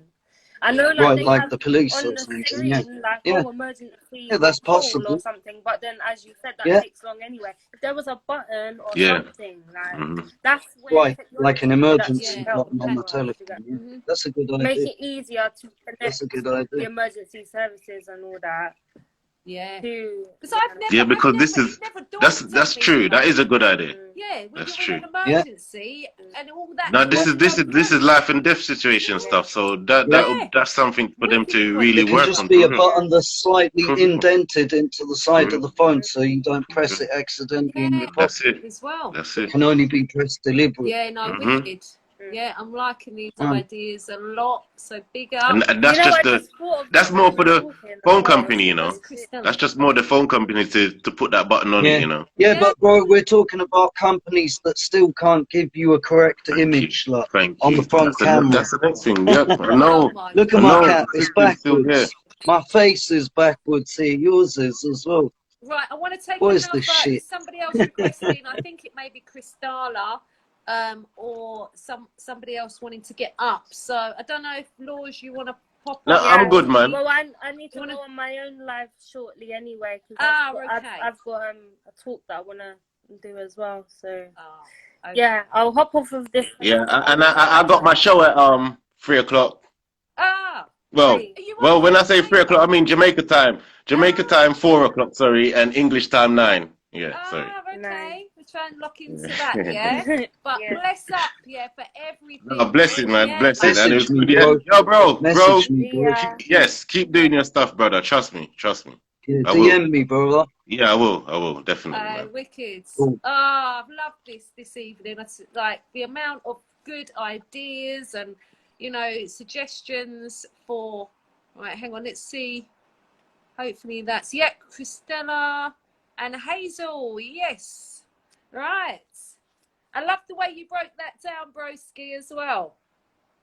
Yeah, thanks. You know, I'm just telling the truth. Yeah, and thank you. Some people might not be ready for it, but I'm just telling the truth. Hey, what's you happening? right, Hazel? What's happening? Been a minute, man. Christella, darling. How you doing? Yeah, good, man. Yeah, I'm just, yeah, you know what? I'm just listening, and you know, one question I always ask myself when it comes to knife crime. Yeah, let me just tell you what pisses me off first of all. Yeah, it's like, what? Yeah, watch YouTube. Go watch YouTube. Yeah, sorry. So, one thing that really like pisses me off, yeah, is that you know, like when you get artists that come out, right? And we're not blaming this on the music, right? You have artists that come out and you hear their songs, and the beats are always like, yeah, the beats are good. They're good, right? They're good. But then I wonder that why does all the artists say the same thing? Yeah, it's always about violence, yeah. And I'm not saying young people are copying them, but what I'm saying is that why is it everybody is rapping the same thing? And then when you ask everybody, and when you ask them, right, so how come you rap about this? You know what the number one answer is to it? I'm only rapping about where I grew up. What is that? Are you telling me that's like everywhere? Like it's just like that's like where I grew up. So you can only talk about a drug dealer. You can only talk about this guy, right? Right. The second thing, right, is that with young people, yeah, I think young people have become way more materialistic now. Like when you see a young person wearing a Louis Vuitton shirt, like I kind of like step back with amazement. I'm like, damn, you're 17 with a Louis shirt. You know, when I was 18, I know about Nike and Adidas. Like that's about it. When you go past, there. you know what I mean? Have a look at Floyd Mayweather when he was 16, bro. You know what I mean? Damn. But when you go past the that design Adidas and Nike, you're like, I don't know about no Versace. I just know about what them American rappers rap about, right? That's what, right? So now you got young boys now. It's like they're making money. They're going out there, and you have the older lot, right? This is what's really pissing me off, because you have the older lot that are coming on camera now talking about don't do this, don't do that. Y'all know the roads, and don't get me wrong, it's best to hear it from somebody who's experienced it. But the one thing I always say is that when you was young, are you telling me you didn't know this moment would come where you would calm down in your life? So you still kept up the madness. Yeah, you still decided to keep up the madness, the guns, the stabbing, the gangs. And now it's like you want to come and sit in the chair and say to people, yeah, man, this life is like, yeah, young kids don't do it like, but some of these guys are still going on with the same behavior. Yeah. You go to their areas, they're still keeping up the same behavior. It's just because they're on camera and their faces are more popularized now, they're showing a different image. So it's more people that's seeing their faces. So it's not like they can come on camera now and be like, yeah, I did this, yeah, I'm still doing this, because they'll just bait themselves up. But it just amazes me, like these older lot, the way they're coming in, because you listen to their songs back in the day, and their attitude and their demeanor, their persona makes you think, bro, you're just chatting shit now, man. Don't come in the camera chatting shit, because I ain't trying to hear it. Like, I really ain't trying to hear it. The problem with the youth right now is that, like I said, like KRS-One. Exactly. I ain't trying to hear it. Poison. Like, the problem with the youth 9 right millimeter. now is that they're Poison. materialistic and. Like, he's a Freemason. Sorry, say that again, brother. KRS-One, he's a Freemason, bro. Oh, what happened? I think he's gone. Yeah, it might be his Wi-Fi. It could. Yeah, be. maybe. Oh, yeah, battery. But he's a good point. What he raised, like kids today, it's not a need, everything to want, and that's really concerning. Like I said, I work with young people directly in the streets. I'm in the hostels. I'm on the road. So you know, they want the best of the best, and this is all being promoted through, you know, people who are exploiting them. Oh, Hazel's locked off. It must have been his wife. To be honest, you see all the Canada Goose quotes on that. To be honest, most of them don't get that from trapping anyway. They get that from racked digits. Right. I mean, I'm not going to say anymore. You'll have to. If you know, you know. Me If in you don't, you don't. That's it. You're not supposed to. Oh, Lauren's saying it's a reflection of their mental health, the rappers. Rappers who rap about violence is probably hurt vulnerable individuals. She personally would rap angry, violent lyrics if she was in a certain frame of mind. Yeah. Oh, hang on. Yeah, some of my friends rap about their lifestyle on the street, and to be honest, I don't have a problem with the way that they do it. I think it's more the way. How exactly are you expressing yourself? Yeah, Are you sorry. expressing yourself in terms of, hey, this is a cool fucking lifestyle and we'll get you loads of money? Or are they trying to actually tell people don't do this shit? Exactly. At the same time as talking about it. Well, you see, like Shiro's story. I didn't walk away from that thinking, okay, I should fucking pop shots off or something when someone tries to snake me. Yeah. I just saw that as, oh, that's a good message to the youth because it might actually shake them a little bit.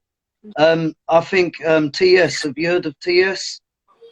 Some foolish people think he's a Satanist. He's a Muslim, bro. And they ought to listen to his other songs as well, not just the horrible ones that he does. Huh? He's an artist, isn't he? Yeah, he does horrorcore, and he does some quite shocking, like, in-your-face lyrics, but to be honest, it's lyrics you couldn't possibly take seriously anyway. It's so over the top and so like shocking. You would never think that anybody could be being serious. Do you know what I mean? It's like a horror film story. Yeah, but if you listen to his other songs as well, you'll get his flex. I believe it's more trying to like make the youth scared of the streets. So he's turning it into like a dread. Yeah. Yeah, it will make you like if you're a middle class kid who thinks the gang shit is cool, and you could end up dropping yourself into it, you'll probably end up shaking and thinking, "Fuck that." Sorry if I'm not allowed to swear, but you'll probably turn around and think, "On that, I don't want that life." After hearing that, to be honest, yeah, any rational, sane person would hear that and think, "Forget that." Yeah. It sounds dread. So, yeah, over the top. Yeah, and if you listen to his other songs, he's talking about get on the right path, the path to Jannah, and all the rest. There ain't no role models, innit? There ain't that. Like in America, you have so many different. You know what I mean? There's no role model. Like in America, there's so many different names you can name that you could probably go to ask for advice or guide you in a way where you can probably seek some help. But over here, it's like there's not that. That's why I got Big June on my show. I can't think of one person who I feel who is a role model that I can think of right now that I can call and say, right, can you help me do this? You know what I mean? Because nowadays, the youth nowadays, everyone is so lost. Like I said, even in the music, you can be creative, but I just don't understand why everybody has to go down the same angle. Yeah, it just gets boring. I think it's like you can't. Because yeah, if there's a demand, there's going to be a supply. As well. Yeah. Of course, but you know, I mean, if that's the message, or if that's the answer you're trying to give, to young people, then you're just talking the same thing. It's just a repeated performance then, because like I said, I can listen to a 1-year-old track and I will like the beat. Don't ask me why, I'm a big man, but I will like the beat. But once I hear the flow and I go to a next drill track, I'm gonna think, oh, hold on, is this the same? So what am I doing? I'm just listening to the same music. So forget about the lyrics. Because what am I listening to? Because I don't get it. Yeah, a lot of it does sound the same, man. Generic sounds, loop packs and stuff that they're using to put beats together. You know what I mean? If nobody is using their creativity, it's like they don't know how. It's like they got to go one way. And if you want to get into the music game, and I truly do believe I actually do believe the music scene is a good one for young people. I actually believe it's working as well.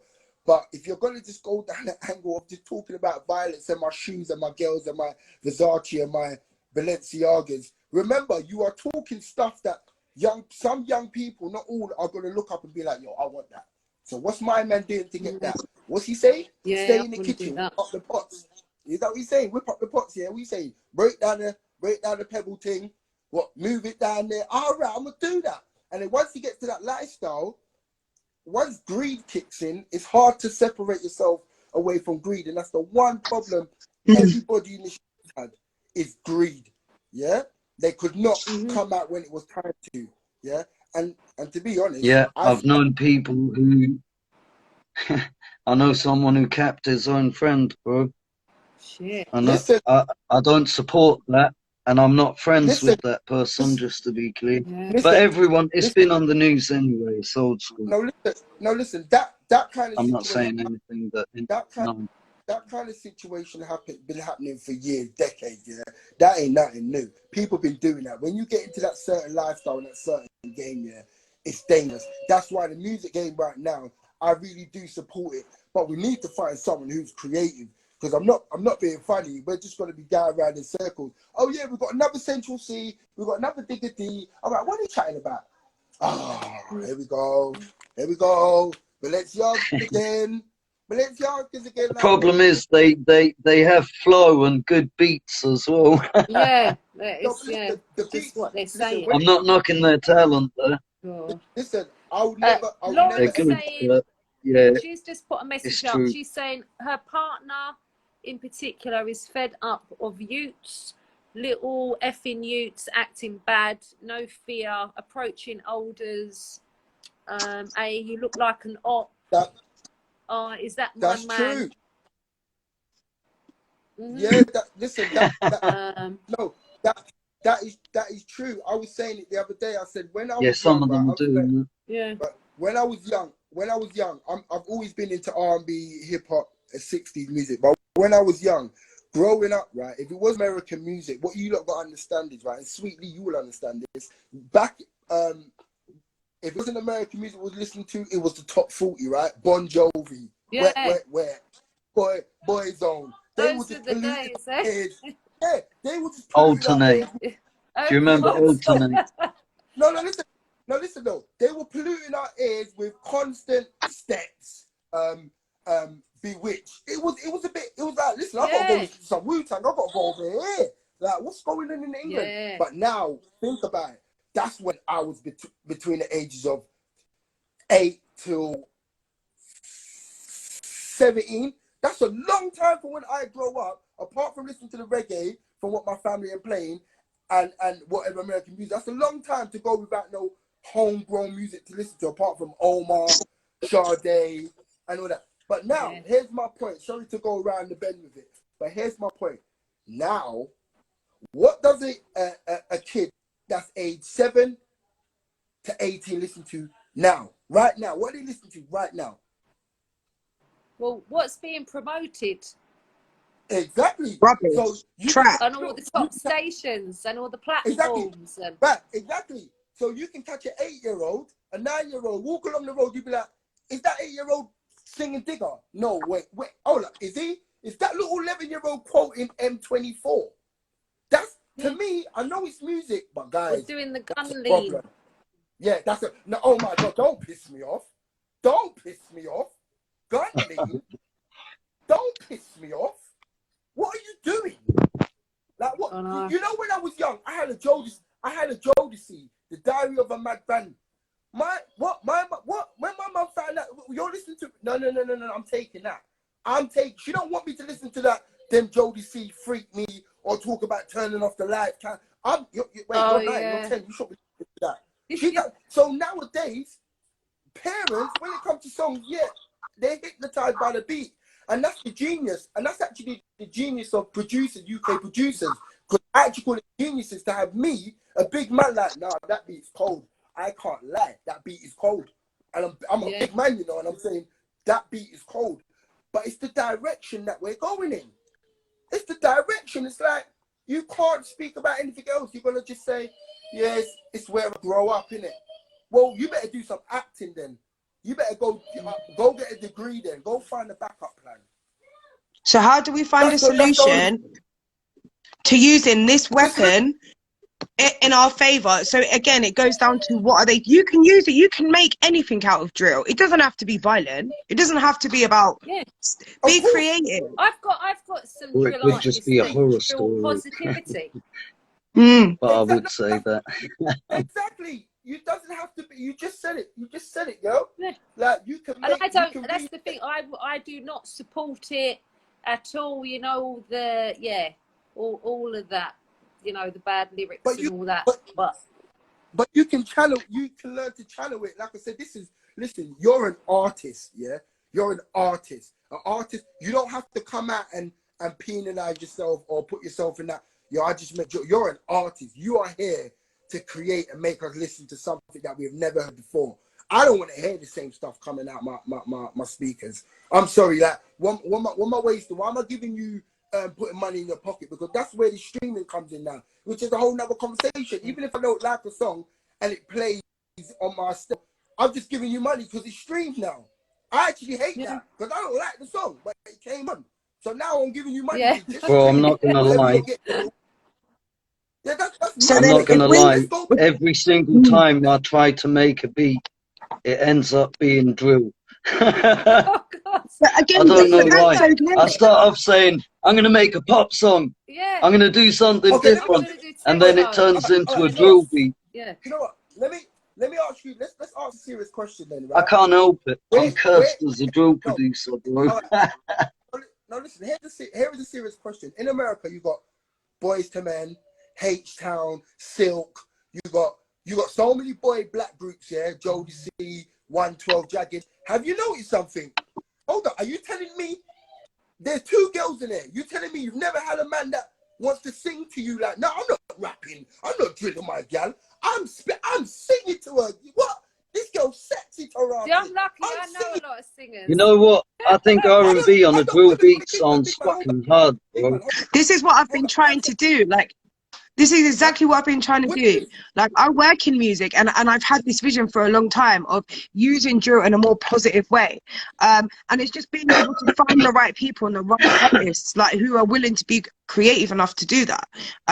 That's the way forward, in my opinion. Yeah, I've been trying to get. You're flipping it. You're using their own blade against them. No, but I've been trying to get people to do horrorcore. No, because it's just a fantasy story. You know what I mean? Now, 1 second. But I'm not talking about drill. We're talking about use. What's the solution? So I'm saying, are you telling me there's no use or no free black boys that be like, no, I don't want to talk drill. I want to sing because this is what I do when I'm with my gal alone. When we're having a movie together and when the tune's playing 122 Jagged Edge, I'm singing to Let's Get Married to my gal. You know, I'm singing. I'm not drill talking. I'm not rapping it. I'm singing. Yeah. That's gone, mate. That left with the 90s. That's gone. No, we never had it. No, we're not talking damage. We're not talking damage here. We're not talking no damage, you know. No. I think the Beat Father has produced some good remixes. She say she managed them. Damage. Yeah, she did. I met them as well once, actually. Yeah. Nice guy. No. That's mad. Listen, damage are good.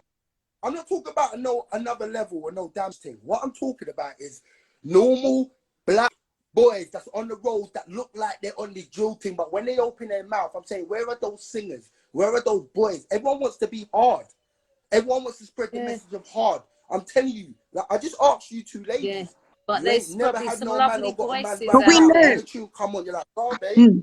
But you're singing to me, but soon steps out on road, he ain't doing that in front of these boys. He's like, no, I don't do that, you know. I don't sing to my girl. He's acting hard. Do you know what I'm saying? So I'm just saying, not everybody. But they don't, though. No, men are really cut off from their emotions. It's not all about drill.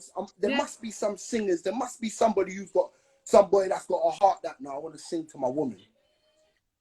No, because they get bullied for having. What it is, I think, to be fair, to be completely fair, there's a lot of guys from the hood who are suffering PTSD and anxiety and depression. Yeah. And rapping about the negative things is the outlet for them. So what I've been trying to do is get them into doing horrorcore. Because if they want to rep that negative dark side, okay, let's tell a horror story then. A complete fantasy that everybody knows when they hear it. geez, this guy has just made all this shit up. Do you know what I mean? Yeah. Something for entertainment purposes. People like horror films. Why not? Let's do a horror thing then. See, I kind of have It's just the issues same with that. text and music. I do have issues with horror stories, to be honest. I don't think they could. I don't know, Kung Fu Vampire, Twisted Insane, Grovelin Chung. If you like horror shit, then it's a possible negative outlet that won't be like seen to be encouraging gang shit. Do you know what I mean? I get you. I get what you're saying. Yeah. But I think, like, again, Stepping away from it. yeah, They're that's still giving them that negative outlet to let off that negative energy. well. There's also, have you Still, ever they heard of can smash keep that rooms? persona of looking mad. Have you heard of smash rooms? I have. No. But yeah. It's basically like you pay, I don't know, like £20 for a room for an hour. They give you a baseball bat or a hammer, and you can just smash the whole room. It's all done safely. Yeah, but it's, Oh, that sounds wicked. and I think that's such a good place for young people to safely channel their aggression. Yes, they can get all that Yeah, out. that sounds good. I think that's I like something the sound of Yeah. that, to be honest. Yeah. I like the sound of that for me. I know. I think we should all do it, but Yeah. it was something Where I is spoke that? to. You can look them up. They're located Yeah. all over the UK. No Yeah, I'm way. going to look into them. Yeah, they're called Yeah, I smash think I am Definitely. to go to one. Yeah, I'll Lawrence, Laws have just put up something here. She's saying, in relation to singers and a man, IQ, who was Showkey's brethren, started to sing after losing his friend to knife crime. Before, he was a rapper in a gang, but Mandem was roasting the F out of him. Yeah. But he's doing numbers right now and doing very well. Good. So he used to be roasted, but he continued singing and now doing gal tune. Big up to him. Yeah, and I think that's the other thing, isn't it? It's because there is a lot of stigma against young men who have a voice, who have a talent, and there's a lot of stigma against gay sexuality, or transgender, or all of these other things that come into play, because I hear a lot, oh, that's gay, and that's been, you know, a consistent thing that you hear. Why do you want to be like that? I'm But afraid I can't. you know, when it comes down to it, like, I've noticed that, you know, there's a lot of detachment in relationships. Like, I don't even think a young man knows how to approach a girl now. It's, oi, yo, what you doing? You're coming home with me. That's it, yeah. But this is, but you know what? Listen, I'm having signal problems. I can't support Sorry, that. yeah. I'm religious. I'm having, but this is what, once again, this is what I'm saying. They don't even know how to approach a girl. They're coming with all of this talk, right? But like I said, where are those boys that really love to sing? Why you have to go on road and be hard? Like, because that's what the roads taught them, fam. Like, let's be real. That's what they've been brainwashed to believe. You know what? But you know what? When I was young, I used to think like, yeah, I'm like not big boss or like, but trust me, R&B is truly where I come from. Rap came before I was born. So these really came from really like R&B music, you could say, especially my lot. The younger lot probably came from the garage ever days, right? But at the same time, I'm telling you, not everybody has to go use that. Not everyone has to use their music career and steer it towards sending a message that's got to do with like violence and all that. You don't need that. You can use it in other ways. But what really needs to be done is you need to take youth out of their comfort zone. They need love, boundaries, and direction. That's what they need. Yes. They need love, boundaries, and direction. And if we don't start making a change now, you know, it's not going to happen. You know, what can we do to inspire people to use this platform, you know, to have a voice and to take that forward into something positive? There's so many issues surrounding knife crime and what young people go through that, you know, there's so many elements that make a human being, not just one. We're teaching our brothers that it's easier to take a life than it is to actually have an emotional conversation with a young woman that wants to change your life and hold you down. Yeah, it's so true what you're saying. You know, we're depopulating ourselves by killing each other. Mm-hmm. And And So at what point, do we say put the knife down? When does it stop? When does it stop? exactly. And it's When all is it? about mature emotional education. If you emotional support is something that's needed to help you grow. And we have to not be scared of facing our fears and facing our traumas. But it's not that easy for people who are trapped into this by being exploited. To be honest, on that note, I'd like to make a point. Most of these guys in the hood that say emo, this, that, and the other to bully people, they are emos themselves. If you tell them fuck yourself in the street, they want to stab you. Yeah. Are you not an emo then? Mm-hmm. According to what the definition of an emo is. An emo is somebody who's over emotional, right? Yeah. Yeah. So they bully people using that term, and they're acting like emos, but just aggressive ones. Yeah. Mm-hmm. That's the difference. They're just aggressive emos. They're still emos though. Yeah, I think emotional education is really important. How to manage anger, how to manage emotions. And when you're growing up, you feel tenfold of hormones than what you do, when you're probably grown up out of your teens. But how do we channel that? How do we get that right support for anger management, for emotional support, for PTSD, for trauma, in a way that's going to stop them from wanting to pick up a weapon and take another man's life? Mm-hmm. All of what I'm hearing, I'm mortified. I actually went to bed with a tear in my eye. I cannot believe that people are point scoring on taking people's lives. Are you joking? I know. When I found out about it years ago through Chris Preddy, he'd done some videos on it. So I tried to spread awareness, and do you know how much people messaged me? And they were like, "You're chatting rubbish, that's shit, it's not even..." And I said, look, I've got it from a reliable source, and I believe he knows what he's talking about, and sadly enough, it is true, and like I said, there's so many videos. That's something I think we need to look into as well, like I said, because that's just promoting the whole. Yeah, exactly. I mean, how can you be one of the biggest digital platforms in the world, right? Oh, we keep your records safe, but you can't keep young people safe, can you? No, and they can't. You're getting royalty. I don't believe 13 is a good age anyway for Instagram. No, I think that says a lot about the founders of Instagram. Why are they allowing kids onto 13, this you're platform? right, Exactly. It's way too young. In particular. Even to be honest, even 17, 18, I think is a bit young for social media platforms. I agree. Do you know, like a national insurance These are people who haven't.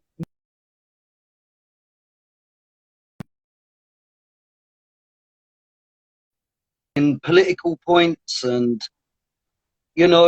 talking about their locality and where they live and this and that, and it's just madness. These are kids. Yeah, but also just to add to that, we're talking about there's a lot of children that have undiagnosed learning difficulties, and these are the vulnerable people that need protecting. These are the people that are being told, I'm going to kill your family unless you go and do this, this, and this. Right. So again, social media is like a loaded gun. The effect it has on people's mental health. What are we going to do about I think we need to get a petition. Too many emos taking shit seriously online as well. Well, they did do a documentary, didn't they, on Netflix? They actually, the funders of Facebook and Instagram, they've confessed themselves it's out of control. They've created a monster. That's what the documentary is basically about. Oh my God! So they're actually admitting. You know what? I've got one possible solution to some of it, because we're talking about people's psychology, right? Yeah. So maybe we should promote the mentality that it doesn't matter if someone tells you to fuck up on the social media platforms. Who cares? It doesn't change your life. Tell them to fuck off back and block them, and that's it. And ignore it. And it should be as simple as that, shouldn't it? And just ignore it. It's nothing. I don't give a shit if someone tells me to fuck off, to be honest, or whatever they say. Someone said to me, fuck your mum. Do you know what I said to them? I've put it as a post on my page. I said, my mum, I looked at his profile. He's 18. I said, send me your digits. My mum's 68 years old. She'll be glad to know that an 18-year-old wants a piece. Yeah, she'll be chuffed by that. You're a young guy, bro. And then I asked them, do your mates know that you like women in their 60s? And then I screenshot it and posted it as a post. Yeah. Yeah, to bait him off. Yeah. Oh, well so done. what, innit? I don't care. Yeah. I don't care. I'll troll myself just to troll people back. It's a laugh. Laws is The internet should be fun. Laws has written a message up here saying Nigeria have banned Twitter throughout the whole of the country. Wow. Due to Twitter removing a tweet from their president. Oh. Okay. So they've banned the whole, you know. Yeah, they're not having the idea that Twitter can like exercise potential political power over the internet in their country. So I totally understand that. Yeah. Smart move. Yeah. To be honest. But they've done that. But I think, like, you know, you don't get a national insurance number till you're 16. Yes. You should have. So how are you getting? You should have a, you know, when you get to 18, you should have, by that point, you should be mental health checked, have emotional support, you know, all of these psychology, you know, benefits that's going to help a young person develop and be in a place where they're responsible enough to use social media. Yes. That's, you know, that's what. Love Movement, they've joined us. They're saying social media is addictive for young people. It's addictive for adults as well. There is a big addiction with it. So maybe they should have an Instagram that's separate for young people and put in something in place to absolutely prevent adults from using. Yeah. It's difficult, isn't it? Because I don't know. You just have moderators. Yeah, but the thing is with that, you know, you're going to have people that are going to make fake accounts. It's out of control, guys. It's actually out of control. It's out of control. Just the internet is bad for young people altogether. Exactly. To be honest.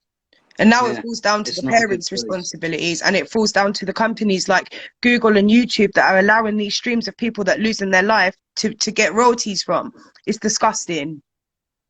What, people are getting royalties from them things? Well, once you get to a certain amount of views, automatically your video is going to generate and be monetized. Right, because the AI, what's it called? The AI thing doesn't recognize that it's something unlawful they're showing, right? Potentially, it's a big potential. Maybe it thinks it's just a news report.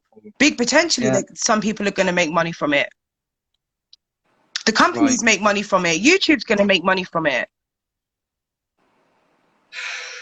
I mean, I'm guessing in the process of what I believe to be true, that once videos get to a certain amount of streams, it then becomes monetized. Yeah. Effectively, people are putting out hits now based on getting likes. Well, they're putting videos up, basically getting points for where they stab people, and like we discussed, they're twisting them. Yeah, they're getting high views as well. Anything negative, massive views. Or the platforms as well, reporting on all the beefs. Right, so who wants to watch someone getting stabbed to death? These people that have these channels that report on who's been stabbed where and who's done this, and then they show you the footage, and they get all these followers and subscribers for being the first person that knows about this news. What are you doing? All that for fame. So people's lives are being lost, and you just want to worry about how many people are watching your YouTube. You know what gets me the most in all of this? The most. And I'm not trying to encourage criminal activity in saying this. I'm just making a fair point. Like, people allow nonsense to slide, and then they're going and stabbing each other over dumb stuff. And yet they're ignoring nonsense. Well, this is a whole different conversation that, you know. We're going to be doing shows on that as well, so we're definitely going to have you on board with us. These guys there's some shocking stuff, isn't that? Yeah, we all know. I had a guy come to me on Edgware Road with a shocked look on his face, and he was repeating, I can't believe it, I can't believe it. And I said to him, what's wrong, bro? He's a young guy, he was about 18 then, or 20 or something. And I said, what's wrong, bro? And he said, some old Arab guy came to me on Edgware Road just now, and he asked me if I could get him little boys. I couldn't believe that guy just left that guy to walk off. I mean, I personally, I wouldn't have been able to withhold my anger. No. I would have probably beaten the guy up at least and then called the police. Do you know what I mean? Yeah. And said, I don't know what happened. Ask him. And this is the thing. There's so Do you know what I many mean? sickos out there. But the guy let him just walk off. Like, what? And these are the people that think they're gangsters, by the way. They think they're gangsters and they let a guy ask for a little boy and walk off. Didn't do anything. What was the motive in letting him walk off? Didn't even call the police. I said to him, you did not even call the police. What? And he's like, oh, don't snitch. I'm like, bruv, there's no snitching on nonsense, you fucking idiot. And this is a whole separate How are you pandemic. snitching on a nonce unless you were a nonce? Well, this is a whole separate pandemic. It's not snitching. They don't understand exploitation. This is, you know, it's not their fault. Half of them have been exposed to this their life. They're used to it. It's not excusable. Calling people snitches for calling the police on nonsense. It's not excusable, and this is a whole separate conversation. That's not a snitch. It's not, but like, do they understand what a snitch is? In the street terms of the word snitch, a snitch is when you have been invited into something, a circle, like a robbery on a jewelry shop. You go in as part of that team, you do the robbery, you get caught, the others get away, and then you're in the police interview room saying, it was this guy and that guy put me up to it. That is a snitch. Not someone who calls the police and says, I've got a fucking nonce here. I've collared him because I've had to, because he was trying to escape. And I had to immobilize him to keep him here for you. There was no other way. He tried to hit me first because I was detaining him. That's it. Enough. Why don't people get that's not snitching? He's a nonce. Or rapist. Exactly. And it's time. How is that snitching? It's time that, you know, we get to work on those nonsense, because I'm sick of it. I'm sick of the whole, but that's a whole nother sickening, man. Absolutely. It is. It's mad. These guys think the word snitch applies to calling the police on nonsense and rapists. That is a mentality that has to change. That has to change. Yeah, that has got to change. Because it's frightening how many. How can somebody call himself a gangster or a hood man and let a nonce walk away free and not even call the police, or a rapist even as well? Well, the same way that people pick up their phone and record someone getting stabbed and call the police. It's having morals, isn't it? It's weighing up your morals. Yeah. It's mad. It's mad. It's mad. It doesn't make any sense at all.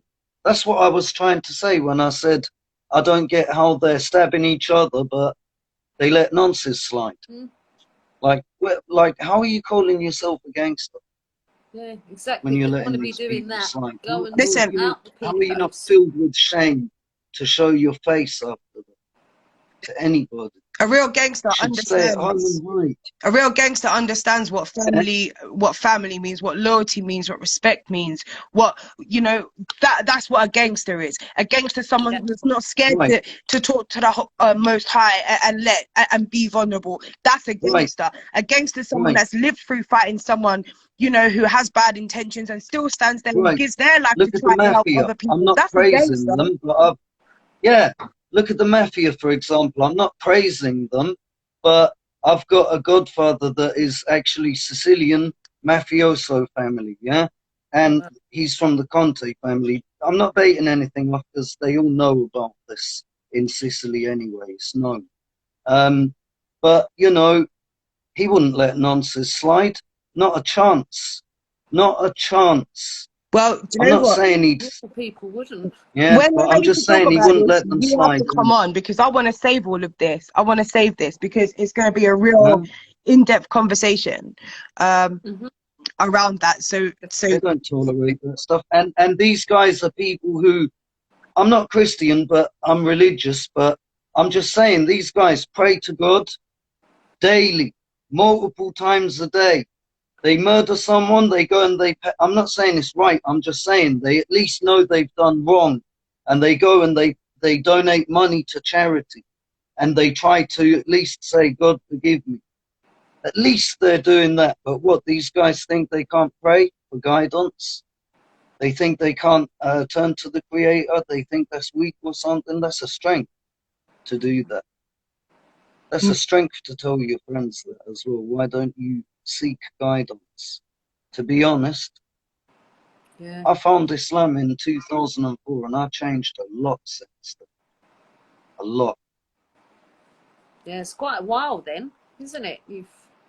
Yeah, it's been a while. I've learned quite a lot as well on my path. Mm. It's been most enlightening, I can say that. yeah, and And I everyone think, has to find their own path, you know. Everyone's entitled to channel that positive energy, whether it's Islam, Christianity, Buddhism, whether you don't even have a religion, but you pray to the universe and you know, you want positive affirmations. We have to stop hating on each other for being different, finding a way out. Because that's yeah, another thing that creates war between young people, you know. We can't keep allowing all of these barriers. So, you know, I want friends from all different walks of life. Well, if you You have connect to to God that tolerate way, I other want to know people with how, their because that's going different to help me be a beliefs. better person. If we accept each other for our Yeah. differences, we've got to be the example. That's it. yes. And Yeah. that is Like, exactly right. a That's lot of where we're people at. miss That we this. need to be the Right. example, don't we? Yes, we A lot do. of people miss this, but in the Quran it says, La ikraha fid din.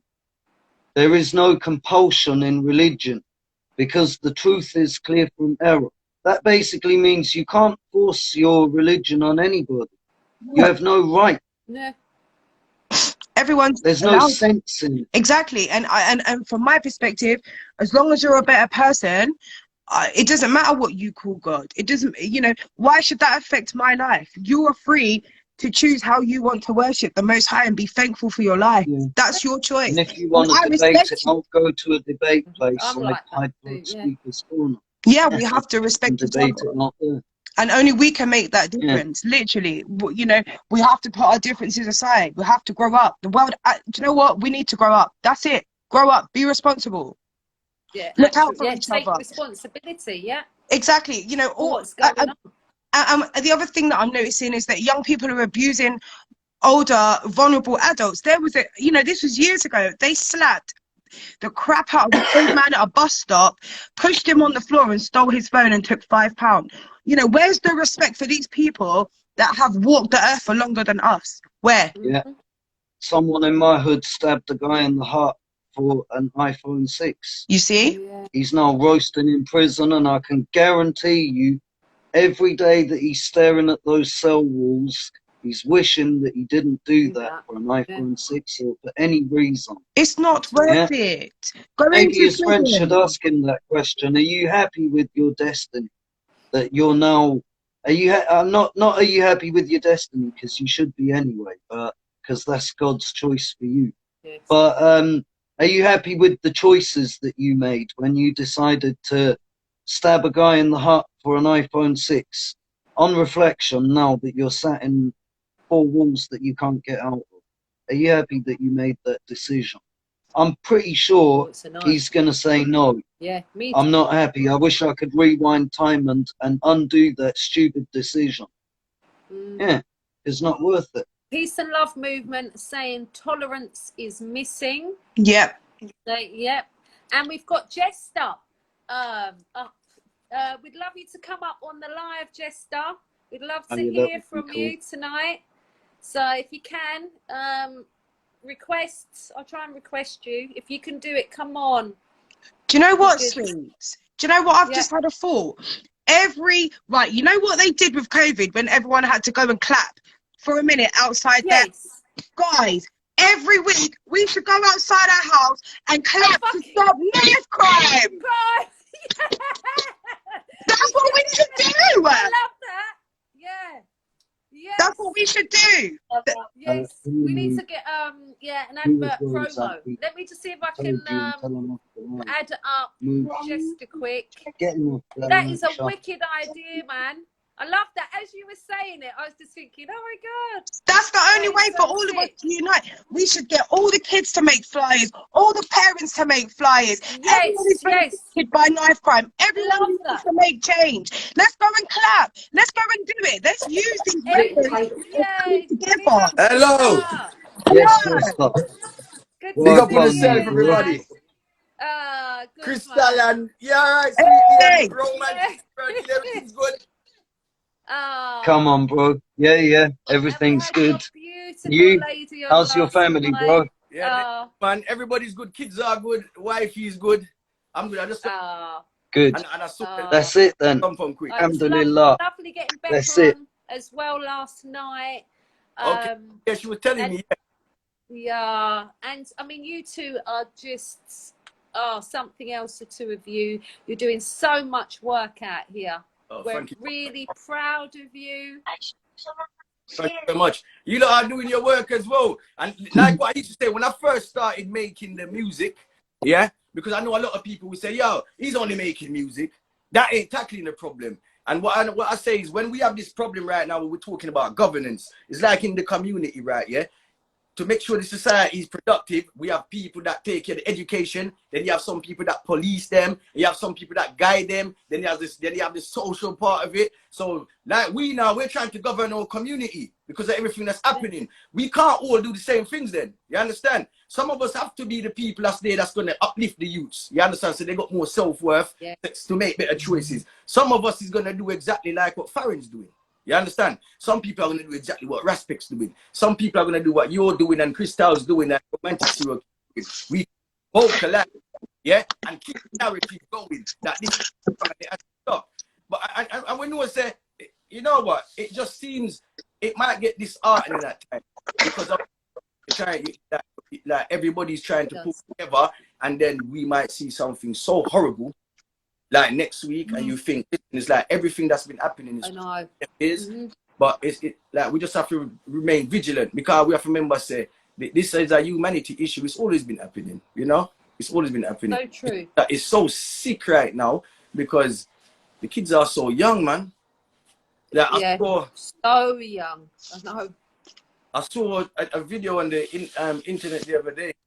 On Farron's page, and I couldn't even leave no comment. I couldn't do nothing at all because I'm I'm telling you, it hurt me. I think that was the murder I witnessed. It was disgusting, you know. It's disgusting. It is, and this is what we've been saying though about people sharing that. Whether it's because my daughter was saying about Instagram put up this is sensitive, you know. Don't look if you're sensitive and all that, but realistically, should it even be going up? Yeah, no, no, you know what? Helping. Yeah, I'm not saying it shouldn't be going up because then nobody would know about it. What happened there? What I'm saying is, it's so sickening now. It's been happening so long, and enough of the youth them desensitized to it. I can't. Even the adults are desensitized. What I saw the other day, it just brought it all back. It's almost like I've never seen somebody get hurt before. Yeah, but this is the problem, Jesse. It's creating more trauma. People share that, right? And I know this because I've spoken to a lot of experts who deal with this passing on of trauma. Yeah. When you've witnessed that and you see that, you can't ever unsee it. So although some people say it's for awareness, maybe, I don't know, 7 years ago, 5 years ago, we might have needed a bit of awareness, right?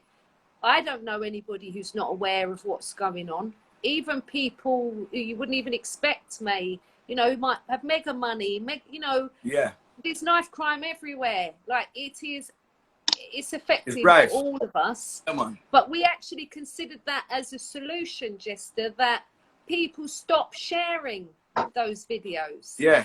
In particular, community leaders, because it's not actually helping. It's not helping.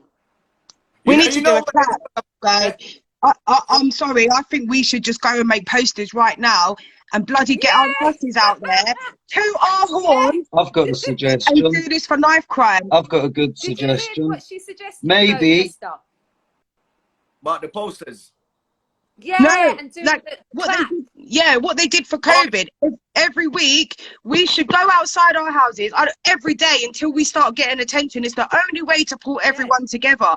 I'm That is sorry. such a sick idea. I'm done 'Cause talking, we did it for people. the NHS. 100. We have to make Exactly.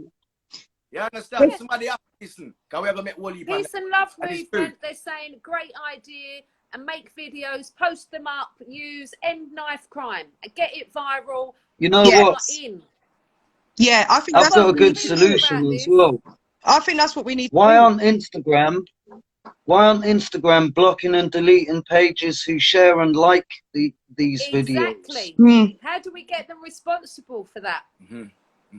How do we? Because if you're liking such a thing or you're sharing such a thing, then surely you're condoning it and you're part of it. Of course. So maybe at least your channel should be blocked. Your page should be like deleted. I was saying about that though. All right, imagine someone like Respect and Farron them. Yeah, for the work that they do, it might be traumatic them showing these videos, but that kind of entails. It doesn't matter who's sharing them. But maybe edit it. Maybe edit it down and use just a clip of the guy trying to get away or something. You understand? But I'm thinking people, which when they're sharing it and with the purpose why they share it, that is the difference. I get what you're saying. Sorry. Yeah. But when you it's the same thing as rap, isn't it? Really. But we have to challenge it, guys. We have to challenge it under certain laws as well and certain human rights. You know, you've been stabbed, you've lost your life. Why do people need to see that? I'd be turning in my grave. Why do people see it before their own parents sometimes? The parents haven't, they don't even know their kids are dead. It's evil. Not only that, if you're someone's brother and you see your brother being stabbed to death on the internet, that is only going to culture revenge in you. And trauma. That's going to make any reasonable person can be forgiven for getting tapped in the head over seeing the murder of their brother and wanting to go and exact a lethal revenge on But this is what perpetrators do. They like to instill I don't think fear. you can blame people for that, because in my mind that's a natural human reaction.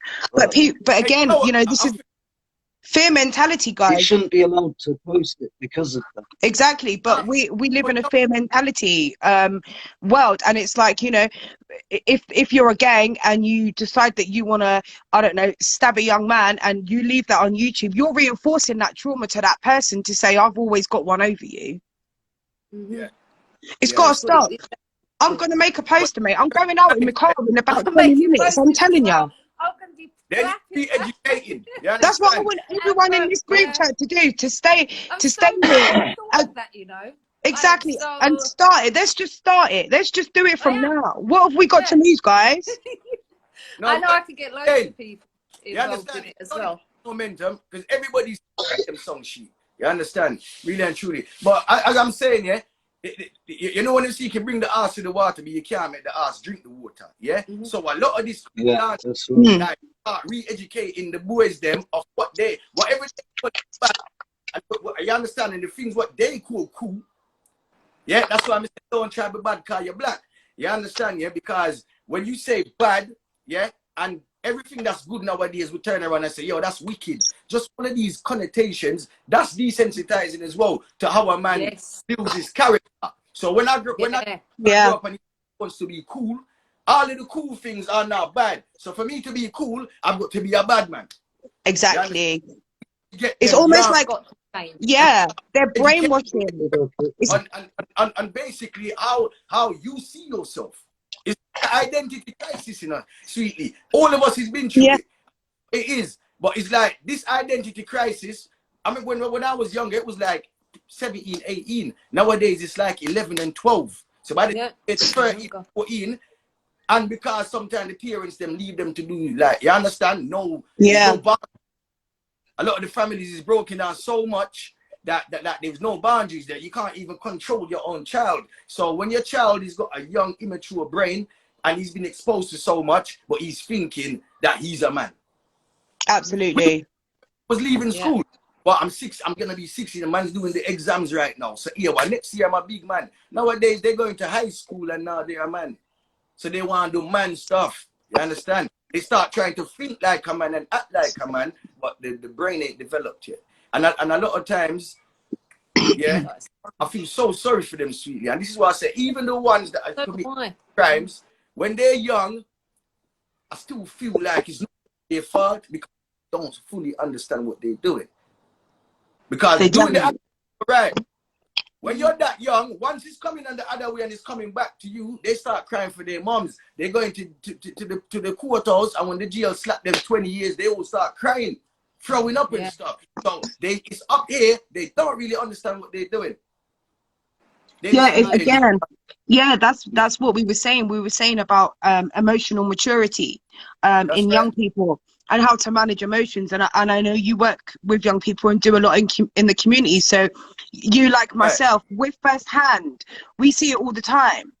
You know, and where there's so many different blends and cultures and everyone's trying to learn, you know, identity crisis has been going on for the longest, guys, you know, from people taking land, from people being told, well, you know, that's how you live, but you need to have this type of culture.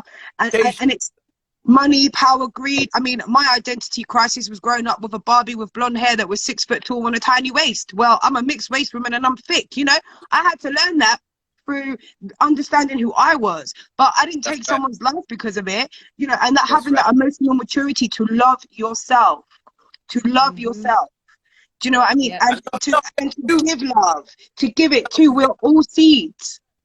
Because who are they? Yeah, I've touched on this a while back on my page on one of my posts. How can you love anybody else unless you learn to love yourself first? Sorry, you're talking, Roman. Yeah.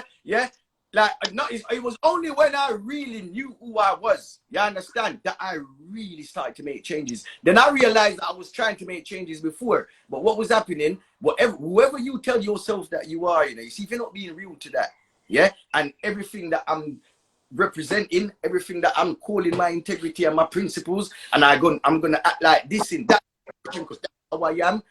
Where did that come from? They have to start breaking that away from them. And what I'm saying is, the kids, they're getting that impression up in them far too young nowadays. And it weren't like when we was younger. There was something that was doing badness from young, because maybe he was influenced to that. Now, because of the social media as well, the levels, you understand, of what the kids them shouldn't be exposed to, it's just there ready for them.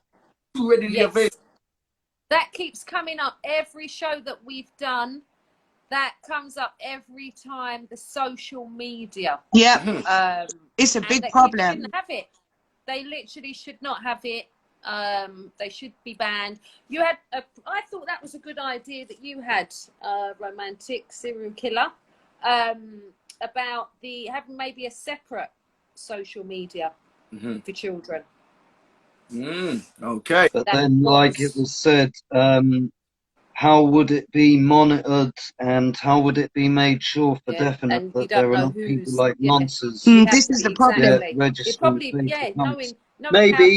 Maybe you have to take a picture with your face, or I don't know, even that wouldn't work, would it? Because they'd use a picture in the magazine, wouldn't they? Yeah, of course. Okay.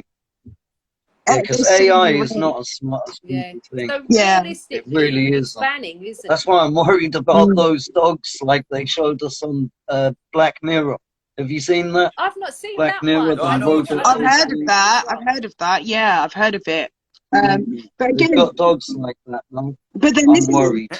But this is when we're realizing technology is what's raising our children, our next generation. Are going to have they're already suffering with having emotions, but they're programmed to be robotic in their thoughts and their feelings and their actions. And it's not good enough, man. It's not good enough. And like I said, it's been a common theme that people are seeing that as a solution, but how do we action that? We go outside, we clap like they did for the NHS. We make And so we much demand. noise, We're gonna demand. and we make sure that we get the attention of the people that need to hear it. Everyone will follow suit. You go outside now and start clapping. You're gonna have people that's got kids that's gonna do it. Do you know what I mean? Yes. Let's just stop talking. No one has to go in and protest. We can protest from that, our own house. The good thing as well with the clapping is like people don't actually have to go anywhere. They can do it outside their door, right? So there's no excuse. There is no excuse for people. There's no excuse. I love it. I love it. We need to start. You know what? I think, in my opinion, the whole education system is traumatizing for children as well, and needs to be like rebuilt from scratch. Yeah, because they don't really gear towards bringing you up on what you're good at and what you enjoy. And this is wrong, really. It's a form of abuse when you think about it. You're forcing kids to be traumatized by learning things they're not interested in. They don't want to learn. Then you're punishing them for the fact that they're fidgeting in class because they're not interested in it. It's ridiculous, and it is traumatizing. Yeah, it certainly is. I'm going to read out a few messages. Yeah, People up on the line. Cash Up Star Records is saying the mother and father need to check the kids before they leave the house. We've said that. Then we also said that kids aren't silly, and the ones who are up to it probably wouldn't keep the stuff in their bags, or they'd be a bit more. And we were saying about areas outside. You said as well, didn't you, serial killer, about the outside, the police finding loads of stuff in your hood round. Yeah, they do. They search the bushes, underneath the cars, under the wheel rims and stuff. And I mean, they search in all the little electric boxes and stuff, loose manhole covers, everything. They search everywhere. Yeah, I saw it. You see whole like patrols of them looking around. They do it sometimes at night as well. It's not just when there's been a shooting or a stabbing, they just do. Yeah, because I know Paul Mackenzie was doing that. He was doing that a lot. And he used to find weapons all the time. And I'm wondering if that's something, you know, people need to start thinking about doing themselves in local areas. I think the way forward. No, but that's not a good idea. Do you know why? I have to make this point. It's really important. Good. There's an Iraq veteran, and you would expect that the government and the police would respect this guy. He phoned up his local police station. I think this was in Wood Green. It was years ago. He phoned his local police station. He said he's found what he believes to be a sawn-off double-barreled shotgun in his back garden. What should he do with it? The chief superintendent of the police station said, bring it in, we'll take it from you, and we'll just destroy it. He said, okay. He went in, he took it in, they arrested him for possession of an offensive weapon. Oh, they took it out of, they told him, take it out of the bag. We don't know what it is, you take it out of the bag. Oh, so he took it out of the bag and they arrested him. They said, your fingerprints are you're under arrest. Yeah, this was in the newspapers. Yeah, so doing anything like that, you'd have to have, be thinking that, could you end up nicked? I reckon the way things are, police can be funny with you. Even if you called them and said it's in your back garden, they're going to blame you for it, because who else are they going to blame? They want to blame someone. Yeah, and you're there. They want to blame someone. They don't just want to come out and collect a weapon, because they're going to think, oh, do you think we're just a rubbish disposal team? And I was we're not that. As well, you know, the knife bins, that we've got them in certain places. They're not really like, I don't see it promoted much. But I used to see them outside the police stations and think, what a dumb place to put them. Do you know how much it costs? If you really want people to put things in them. If you did get one, do you know how much they are? No. They're over $4,000. What? Each. Surely people would break into them as well, wouldn't they? Thinking there might be a couple of guns in there. We start going, she said, start doing a clap and raising awareness. that is a good Yeah. idea. But if you That, start doing that, I think that's I've the seen solution people right drive now, into a man. pillar box to I rob think it's the way the forward. post. yeah, one Yes. It's free. we're doing It doesn't now. cost anything. It's No, COVID no friendly. Okay, excuses. it's the only You way know to what? raise awareness, the quickest way, and all of us to work together. It's an action. It's Yeah. not a Yeah. word. It's an action. Yes. You know what we've been Yeah. doing right now in where we work with my organized. Sorry, can you hear me properly? Yes. Yeah. Yeah, in my organization. So what we just started a workshop called Creative Youth, yeah, which we're gonna run out through the whole of the Brent Borough and Ealing, yeah, going all the way down into Illingdon and Hawksbridge. And so what's this gonna do? We're gonna work with all of the children that's obviously in the care system, yeah, coming from abroad, and the ones from like the UK ones as well, foster care homes, yeah.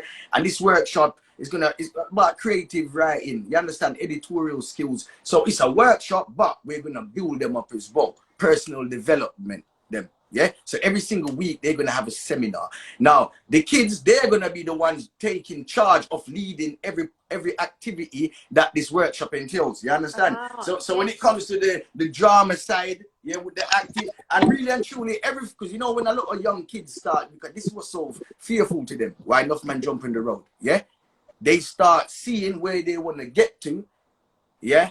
But they know you're not going to get there everything what you're looking at. So the quickest way to get that is getting a lot of money. So what we're trying to do right now is create a lot of fun ways of thinking about how you can go into a career option because it's a passion for yourself. Yeah. But remember, kids are money motivated. So even though they understand that, they be like, yeah, I like this, but that ain't giving me no peace. Yeah. So before that, this is what the seminars come into. So while you're nurturing their mindset, you understand? We're working on their hearts and their brain, yeah. And we can't forget the love aspect as well. You understand? Because remember, the illusion of like what people call love right now is really just like sometimes you can't even stand people, but you just kind of what's that word? Accept them in your space, and people will call you their friend, and they don't even like you. So what we call love nowadays is not love. So we need to start educating that. You understand? Like real love. So when that man really goes out there and has a friend, and the both of them know how to connect properly, you understand? When they fall out, they can't both now turn around and say, yo, you're my enemy, I'm gonna kill you, and you was once my friend. What kind of friendship did you have before? You see what I say? So it's a lot of this is in the mind. Yeah, it's education, it's communication. They don't know how to communicate. Yeah, We can start teaching them. About, we start what you said, Crystal, from the clap to going into the It's a wrap. You understand? It's a wrap, guys. Once we've got the attention of everyone that we need, just from that alone, we've got a potential doors that's going to open. I think that's the way forward, and I think there's no time like now. And remember, we can't forget that obviously, as I said before, right now when we are trying to run a thing, we're setting up this is a government, innit? So this is all part that we're doing, but it don't work without the education and the police and you understand? Like all police, who say there's police, but you got Farron and you got Raspek and you got all of the Don't Have Your Future and the school patrols all over the UK. They're getting strong right now, whether it's 2 man or 1 man or 3 man. Yeah, so it's a collective, it's a team effort thing. And I remember one time I went in someone's live, yeah, and I was talking. They was talking about something else, but I started talking about this here, knife crime, you understand? And I was bigging up a man for his efforts that he's doing. And there was actually someone in the comments that didn't like the fact that I came and changed the narrative of what they were talking about. And you know, and I wouldn't, I'm like, yeah, hold on. How do you think that you can keep your community to grow in strength and learn from your mistakes if everybody feels like, listen, my patrolling, yeah, or when I go into the school, or when I make a song about knife crime, is better than everybody else's. You understand? My work is better than your work. It don't work unless we all do all bits. You understand? Yes. Some people are the communicators. Yeah? Some people are the foot soldiers. You understand? Yeah? Some people are the educators. Some people are the people that are going to make them realize, you understand, the shortcuts in life where they don't make as much mistakes as we made. You understand? Yeah? So this is what it comes down to, man. We all have to play a part. But yeah, once we get this started, we need to attach, and it will just attach You understand? To say, here, what? Yeah, we know it's already happening, but there's this little gap right here, and this is what we're trying to fill. So it's just one more link in the circle. Either the circle gets bigger or the circle gets stronger. Yes. You understand? There's That's no negative exactly to it. right. Yes. Mm-hmm. But I think this clap. Yeah. Let's go with it, people. Let's do it. I've got a post that relates to exactly what Jester said that I put up years ago. And it says, you chose the wrong OGs, the ones that want to lead you down a path of destruction for their own gain. You should be following the ones that teach you not to repeat the mistakes that they've made. Exactly. Simple. Yeah. And that is what's simple. missing. Real talk, man. Right They're the people who care. The ones who teach you not to repeat the mistakes they made, not the ones sending you down a mad path for their own gain. Exactly. When they know where that's leading. When you know it, that's right. No love, man. So I say, man, just lovers of themselves right now. But they're undermining the word love these days by just throwing it around like, love, bro, love, bro. That undermines the meaning of it. Isn't it? Like, it's not real. It undermines the meaning of it because they just throw it around. So the meaning gets destroyed and lost. And then love then just means, it's just, you're just empty words, bro. Empty words, dead words, redundant. I heard that 1 billion times from bros that tried to shoot me, fam, or stab me. That's it. Stop making that word redundant. Use it wisely. Use it when you really mean it. When it's real. It's true, man. Yeah. Exactly. Not just throwing it around like, love, bro, love. You know what? I have a post on that as well. I watch the people that say love to me easily. I watch those people because they are always the ones, I'm telling you. They're always the ones that will try and do you in the back. Yeah. Them ones that throw that word around, love, bro, love. Watch them. Yeah. Watch them. I'm telling you. You know what? I was speaking to someone, Josh Ryder, he works with mental health and he's got a community interest company as well over in Stafford. Really inspiring, brother. He was in the army as well. He's got a lot of conscious music as well, sweetie. You could have him on your show one day. Yeah? I'll send you his link after for his thing, wicked. And so, he puts on events as well. So that's even something there that we could, and that's up that side, because there's a lot of knife crime up where he is, but we can start doing that as well. It's just like what we do with Creative Youth. He's putting on an event for the community, but what he's made sure is all of the youngsters in the community, because all of the community centers is closed down. So when he goes around and engages with them on the road and starts spitting this idea to them, when they realize that it can work, and obviously they can make a little money, and we make sure that they are the ones who are going to use their entrepreneurial spirit to do all of this stuff. You understand? Yeah? Where we're going to guide them and support them to find all the contacts. Speak to stage people. You understand? Speak to the council. But this right now is a big move. If my youth can do that and you realize it, say, yo, if I could do that all year, I don't need to do what I see my friend doing after school. You know that? You understand? And this is why I say we need to get into their brains properly. Yeah, and sometimes we even though we're doing the talking bit, it's not gonna just be enough right there. Yeah, we're gonna take it a little bit further and start engaging where I'm actively making you make a different decision.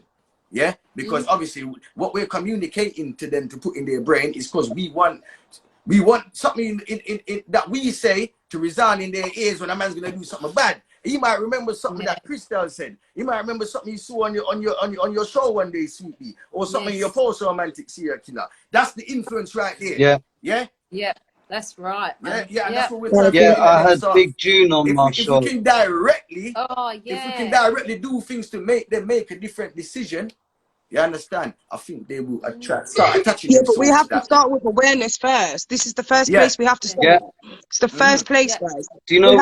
We have to raise awareness. We have to try and get the lives on the street, and then we can start doing the intensive work in the communities that we want to do. You know? This will bring communities together. This will bring families together. That's where we need to start. That's exactly where we need to start. Getting on it straight away, man. Yeah, so we have to, guys. Can I make a point? So we'll have a good talk, and we're going to be coming back doing this again on Friday, aren't we, CRYSTALLA? Yeah. Yeah. on Oh, Friday. what do you mean? Got What? friends Oh, tomorrow. this Friday. I'm at work till I 7 see that. o'clock. I'll see if Yeah. I'll watch it. I'll probably watch it on the live after on your page Oh, yeah. after if I don't get in. But yeah, if Yeah. I can get in, I'll be watching you lot anyway. Yeah. Yes. But yeah, man. We'll continue literally what we've been speaking about today. Any progress as well, and you know, plans for sorting out this clap and organising the posters and everything else. So we're going to need everybody's help with this. Yeah. Yeah, we're going to need it. So once we've organised what we're doing, how we're going to do it, and then we're going to need your help, all of you, to help promote this and push it. And like Peace and Love ladies say, getting it viral. Yeah, So, I think that's the most important Yeah. thing. Like, Yeah. if we can all, I don't know, it only takes 1 minute to clap outside your house, doesn't it? It doesn't take long for us to You use don't have to social go media. anywhere up London. Go Listen, on a long march. Should we get a little None of WhatsApp? that. Should we do a little WhatsApp group, or if you don't want to let out your numbers, yeah? After in the DM, we could let out one number, do a WhatsApp group, and obviously we can quickly like correspond over that and see like exactly. Let's make a little plan. Or do we just want to start putting up videos of clapping randomly? I think after this live, I don't see why in 10 minutes we can't go outside our house and you don't start want to wait. clapping. Yeah, I can see. What you're am I ready. waiting for? I could So save we'll a start life. that right now. What am I waiting for? Yeah. I don't need anyone's approval to try and save a life. No one can tell me That's nothing. right. Oh, you mean. So Exactly. I'm gonna go, once we've done 10 minutes, I'll be on my live clapping. Whoever wants to join me, come and join me. Let everyone see what you're doing. Let's really see if we can use these weapons of mass destruction like social media to our advantage to save a life. That's right. I'm not going to stop. Yeah. Yeah. Neither are we. I had Big June on my show, and the reason I got him on is because look, if people like Big June, who is a blood from San Diego in California, if they can bring movements together that can prevent like people who have been murdering each other tit for tat for 40 years now, if he can bring them together, yeah, there's hope, right? So that's one of the reasons I brought him on. Look, he's a blood, he's got Crip friends, he's started a movement called Footprints, and he promotes bringing people together. Dead the mentality of them, they're the ops. There are good people from the hoods that you call the ops, basically. That's what I'm going to say to the youth. Doing the same things, the same reason There are why evil you're doing people it. in your own You want hood. to kill him because he's doing the same thing you're trying to do. Yeah. We've got there are evil people in your own hood and good people in the next hoods as well. Simple. This is why I say, yeah, like in Save Our Lives, it's not about black and it's not about white, because the fight is always against good versus evil. You understand? I don't care what farm you take. See, from your good, you're allowed in my house, I will give you my food. You see, from your evil, I believe that, if the creator will want you eradicated, then we as mere humans should not want you to have no part of our society. So it's against evil, against good. From your evil, we need to start marking you out and weeding you out. Warfare, isn't it? Yeah? Yeah, man, that's what I call righteousness. 100. We've got quite a few messages from Shason Blake. He's saying, keep up the good work. That's my cousin. Please, you guys, do it, okay? And then he's saying, I'm from Jamaica, so I want you guys to do the right thing, okay? Going to clap right now. You know what plays... Yes. You know what plays a big part. Trust kids find it hard to trust outside their circles.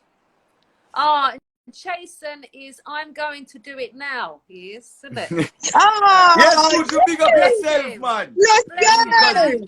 That's my family still. Worldwide. You know what I mean? He always says he sees what we're doing over here in Jamaica. He might phone Becca's Instagram. He might phone Becca's Facebook. He might phone mine, but that's family. He's in the romantic video as well, you know.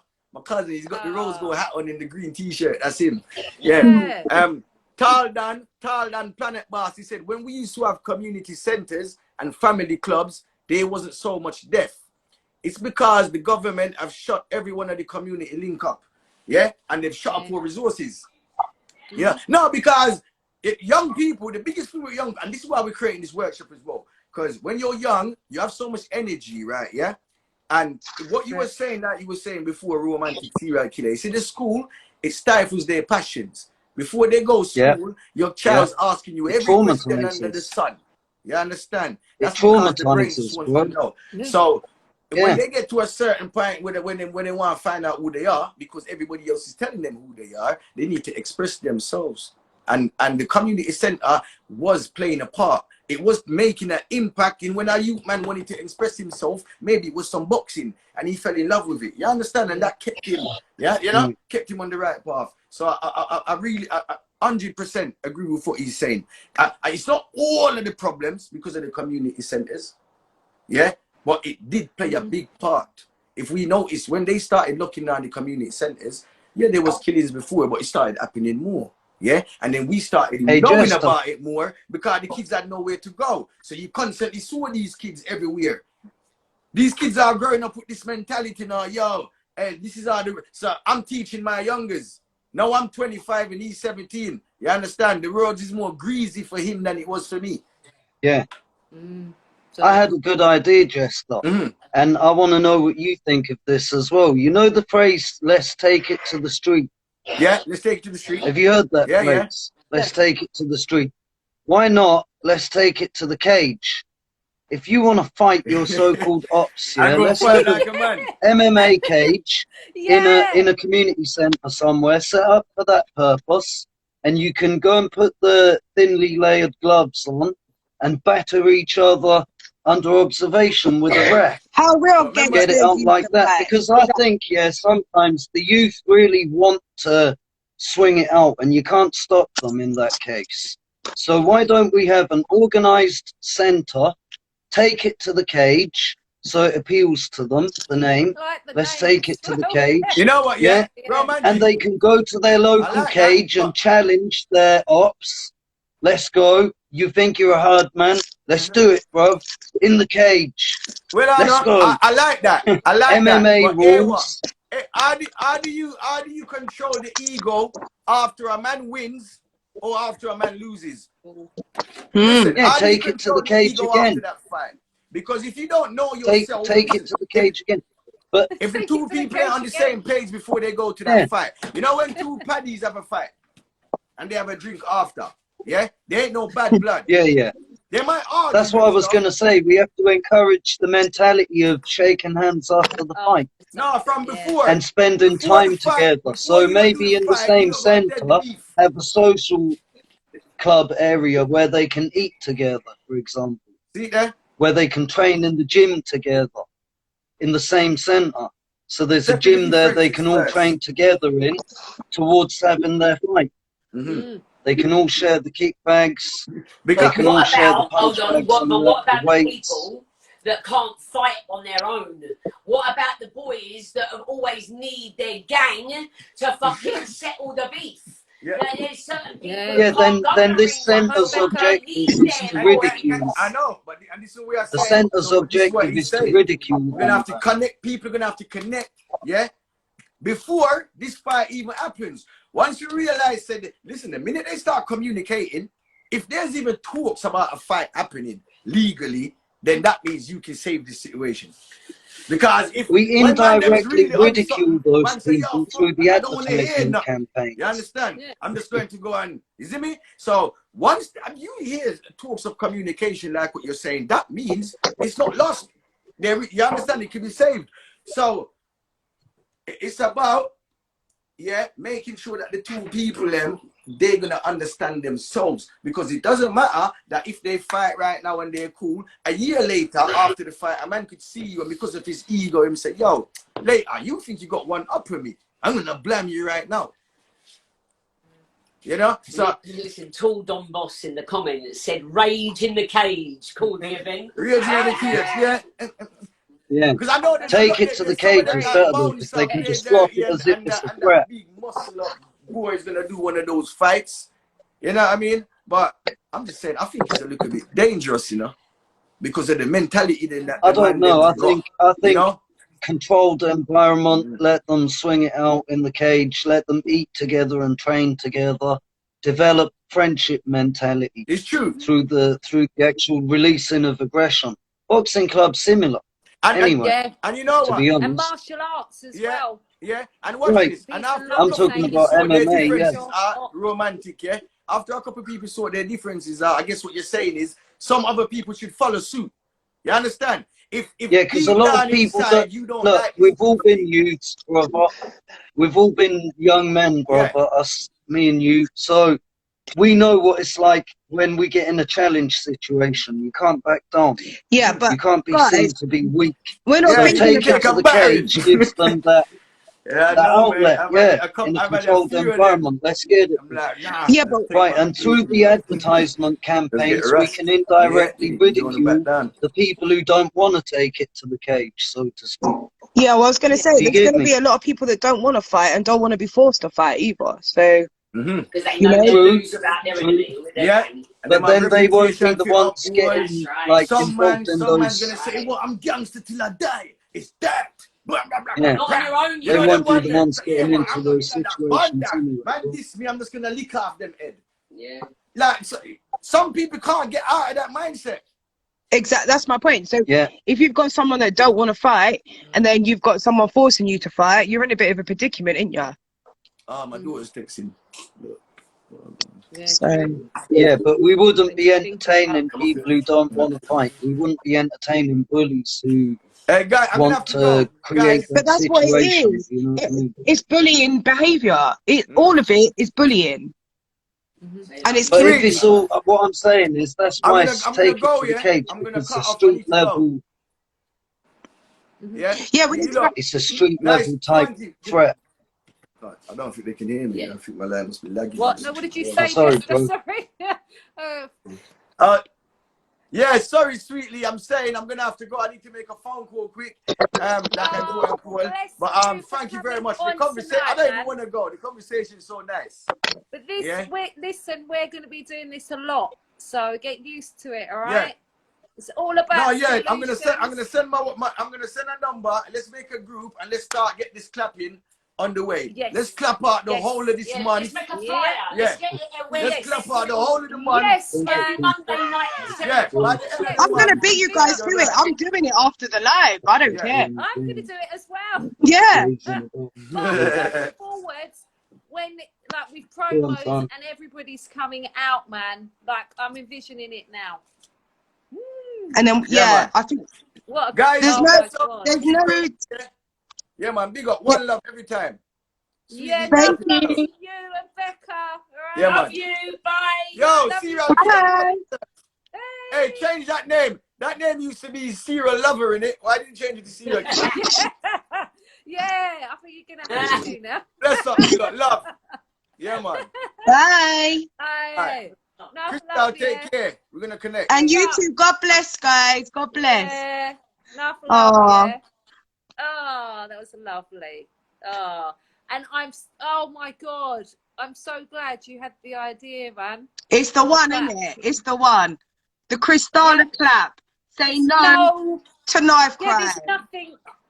You know what I mean? People have no excuses if they, they want change with knife crime. Come out and clap. It starts now. There's no time like the present. Rather than sit here and talk about it, we could be out there clapping, telling people about knife crime. Yeah, we could now. Oh man. So are you still? Oh, who have we got? I think we've got someone still wanting to come up on the live. Who have we got? Tool Don. Tool up, Don. Quick. Oh, hey Shivs. Big up to you. But yeah, I think tonight we've covered a lot. People have said a lot. Big up, man. Go on, man. Oi. What's happening? All good? Yeah, man. Big up. So what you I was saying intrigued. about all of this? What I was saying, because I was intrigued on the argument, the discussion, innit? I was saying to myself, well, I remember, I'm from Deptford, innit? New Cross, South East London, innit? So I'm a person that remember places like, man. yeah. I remember you had places like Moonshot, you know, you had Broccoli, you had community centres in Broccoli after school, you had venture playgrounds where everyone used to go around Kenty and Deptford. You had all these type of spots and people used to link up. Yeah, I remember the key thing wasn't just them knocking down the buildings, because what you got to remember, you see, for a child nowadays to beef another child and say, all right, I'm gonna beef that person and go to the full extent, yeah, and take the life, yeah. When the community centres were about, my key point to this was, remember, families know families, innit? Yeah? Yeah. As much as when we're young, we want to beef about, we got ops who want to beef, we don't even realise it's our family. For one, we don't realise it's our mum's good friend, son or daughter. Yeah. We don't know these things, but you see, this is where it was essential, because they won't think twice nowadays to take your life, because there ain't that. There's like nine times, there's 1% out of 100 that there's gonna be a buck up where you're gonna actually know that that was that person. Yeah. If you understand, whereas before when there was community centers, I remember having a beef with one of my cousins, and it was a knife beef. Imagine that years ago. Sorry, you understand? But when I check it, me and him's bucked up in a community hall, innit? And he's my mum and his father, and we realize a family. There you go, innit? It's as simple as that. You know, you see now, you're gonna think twice, because you're gonna want to go to this community center because it's hot, innit? Everywhere everyone goes, innit? Listens to music, you know, you see all the ends there, you know what I mean? So you're gonna get seen. You get my point? Where nowadays there's none. Anything you're doing now, you're picking anything, you're off guard, and there's nothing. Like, there's nothing. Not even, all right, not even Big Brother, the CC cameras out there, not even them, not even they're doing the job they're supposed to be doing, because if they was, we wouldn't have so much crime. Most of them. This is why I say to you, see, we see when communities link up, in the community, there's families that know families, innit? And when things happen, they can get sorted out. Because you've got bigger people in that family that are badder, that can actually make the two heads meet up and cause peace. Yeah. You get my point? Because this is where it's at. We need more of that. We need to get it back to that. 100 million%. Because that makes so much difference, like what you're saying. It does, but then you got to think about the youth of today's principles and morals of what they was back in the day. They're completely changed. They don't care. The youth don't care who you are nowadays. They will tell you, yes, call me Mr. Nobody, because that person will come and take your stripes. Yeah, because there's nothing to him. He doesn't know how much work the other ops or that other big man did put in his day. All right, I'm a big man. I've done my thing back in the day. So I'm going to go out there and make one you, but give him the chance and the opportunity to run up his mouth like me like that after I know what it is. I ain't even trying to go there. I'm trying to give you your respect, innit, in case you pass your place, and then I have to show you that I'm very old school, innit? And then that's just how it goes, you know what I mean? But before that, I'm gonna greet you first with respect, innit? Because remember, the youth of nowadays don't respect nothing. So first of all, you got to give them respect, which is due. You understand? Then when they make their mistake after, whether you got a conscience or not, whether they have a conscience or not is on to them. You understand? We can't do nothing about that. We just know we can pick out the good ones from the bad ones. And that's still going to minimize your crime in the future. You get my point? Regardless, from you can rehabilitate, like, say 1 out of every 10. You know, someone gets the message. That one can pass it on to another 1,000, or you just don't know who is going to intrigue in his time to make. Yeah, you've got a strong point. I've done 10 years of prison in my past life. I've been out of prison, what, let's say 17 years now. I do music now. Yeah, I came out of prison. You understand? And I've done a lot. Yeah, I've seen 5 summers come and go in 1 cell. That's what I'm trying to tell you today. I've seen 5 summers come and go in 1 cell. Imagine coming out your cell every day and going in that cell for 5 years, 5 summers. Yeah? That just was 1 cell. That was 1 movement or 1 sentence. Yeah, imagine that. So you have to understand that it's not a bed of roses, isn't it? You can go out there and do the crime, but when you, the most bad men are running down to the doctors in the morning for their pills because they can't bang up at night. It's either they're shit scared because that ghost has come back to see them, it's haunting them, or they've literally just gone mad where they don't want to be alone. You understand? Because this happens, and it happens to a lot of us. Yeah, the older we get, we don't want to be alone. So that's where the paranoia kicks in when you're in a bad man game. That means you have to go to the quacky every morning when you're in prison. You could be the baddest man on the planet. I guarantee you're getting your tablet because you cannot sleep at night. Tell me no. You know that one then? Yeah. Facts. And again, prison life is a thing of can you knack it? It's how much knack you have in you. Because going back to do the same thing over and over, I just said to myself, I can't, I knocked it on the head. But then I came out to do good. I'm doing music and everything's popping off. My mum got cancer. Imagine that. My mum got cancer and I had to watch 10 years of her belly blowing up and then dying on me. And then my dad went 18 months after that, and then my granddad went 6 months. So these are the things. In life, I could have gone the other way. I could have gone the other way. Easily. I could have rebelled even more. I could have the last thing I said to my mum and dad is, Mum, if I ever give birth to a superstar, cold-blooded murderer, that's how I feel. That's the rage that I had at the time. I revealed to her, I said, what do you think of me as a son? She said, son, you never know I love you. Like, you could never understand the type of love I have for you. I'm just glad that you're not in prison no more. You've got your children and you're looking after your flat and you're doing what you need to be doing. Because your music's going to keep you straight. Because I was bound for bars, just in and out of prison. I couldn't, it's like, I just couldn't, something just zapped me every minute. West Fabian, boom, he's been remanded. What, Section 8 in Forcing prison? It was always in film, in and out. Yeah, there come a stage in my life, the stone had to be turned. A stone has to turn in your life. Something has to happen, a thing called divine creation. Sometimes you have to go back to that same situation to be able to move forward. You have to go back in life to go forward because you have to understand what you're dealing with. And do you really want, I'm on a live, do you really want to go back down in that department? You know? And I said to myself, I made a choice, no. And I said, the pen is mightier than the sword. Better I be out here. And yeah, all right. I went broke for a long while as well.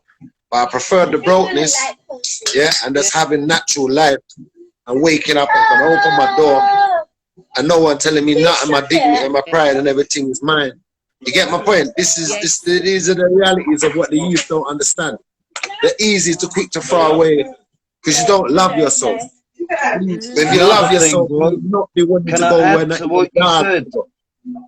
Exactly, not even dark for them things there. I can tell you that. At nights I had to go through and I said to myself, rah.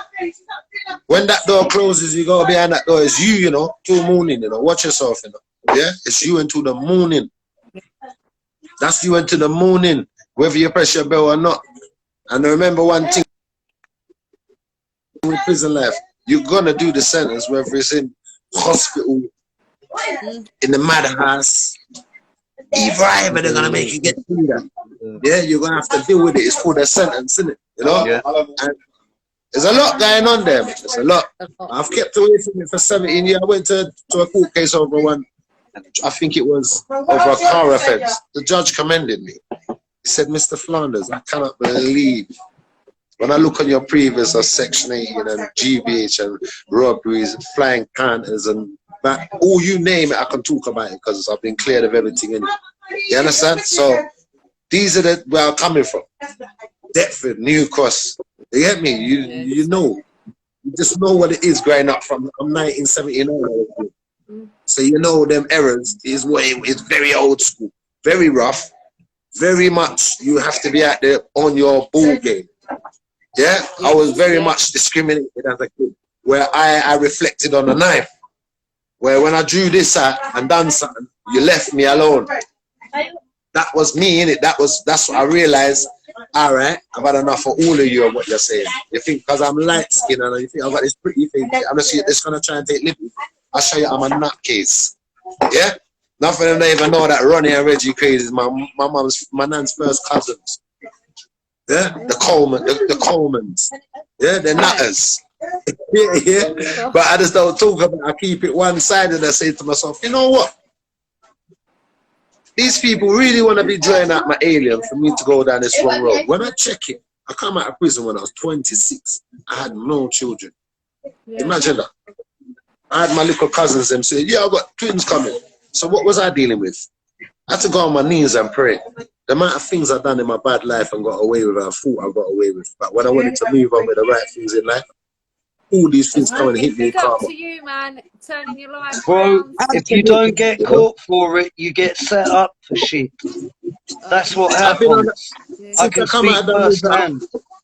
Yeah, my music's taking me places as well. It's doing the great things, you get me? So big I up can't big even up to lie. Peace and I'm Love happy. movement. They're off. They've got a run. They're saying one love. I got a tune called Peace and Love and Unity. It goes like, all I want you lot to say is peace and love, yeah? So I'm gonna say, right now, what does peace and love? Worldwide, global, we show love. When I say peace and love, that's what you lot are gonna say, yeah? You with me? You've all gone silent on my life. You with me, yeah? Alright, here we go. Yeah. Right now, what does peace and love? Worldwide, global, we show love. Hey, when I say peace and love, where that tune name again? Peace and love. Yeah, right now, what does peace and love? Cause more money make when I peace and love. Yeah, when I say peace and love, where that tune name again? All who touch down at the airport, peace and love. All who what take off, it's a peace and love. Artists unite in a peace and love party nights again. Hey, step in at the club presidential, me stand out, back of money in a pocket, me no need hand out. If you see me in the club and me never hear you, don't feel no way. Peace and love. Hey, right now, what does peace and love? Worldwide, global, we show love. Yeah, that's what I done that, but done the man so solid. He's got that on his production, you get me? And there's another one that I done for the dancehall. It goes, dancehall, it a crumble for all the knife crime and all the shootings that was going on in parties and dances. And all the shooting did happen over East London. And they sing a song about it. It goes something like, dancehall, it a crumble, yeah. Why we couldn't learn from Bogle, them? Coming like we don't have no regret in a dance, innocent people turn up and a fret. Oh, party it now nice again. Gun back all broke out all beside a friend. Make we stop war unite again. Make we make dance all nice again. Peace and love and unity. That's what we need in the community. Peace and love and unity. That's what we need and it's plain to see. Oh, it's a state of emergency. This need love with some urgency. It's a state of emergency. Dance, I need love with some. Hey, come make we burn out the bad mind. Hypocrite out of the dance, we no want to see them. Plus the one we take up them phone and I feel them friend with gunshot on floor. I want to hear my youth, you must have mental health. In a sister that below the belt. Could I your mother, or your father, or your sister, or your brother, why you what less self could help? Boom! Security, you know see who you be. You a flex like you know past puberty. Oh, you feel afraid and a patrol the door. As you see a gunman, you start flex like war. You not do your job, you a give man blow job. Clock gone through the door. I know I be a gunshot. Let me tell you something. My youth, if I might dance start on the blood class spot, you get sir. Yeah. Peace and love and unity. That's what we need in the Hey, thank you. I love it. That's our new theme tune. That's the theme song for our clap. Yeah, I agree. Yes. Yeah. I definitely been asking that. You need to send us that. Yeah, send me that over. Sorry, bro, I couldn't resist tapping a beat to that. You gotta remember, it's the music's a thing like, alright. Life on a bed of roses is full of ups and downs. And what goes around comes back around.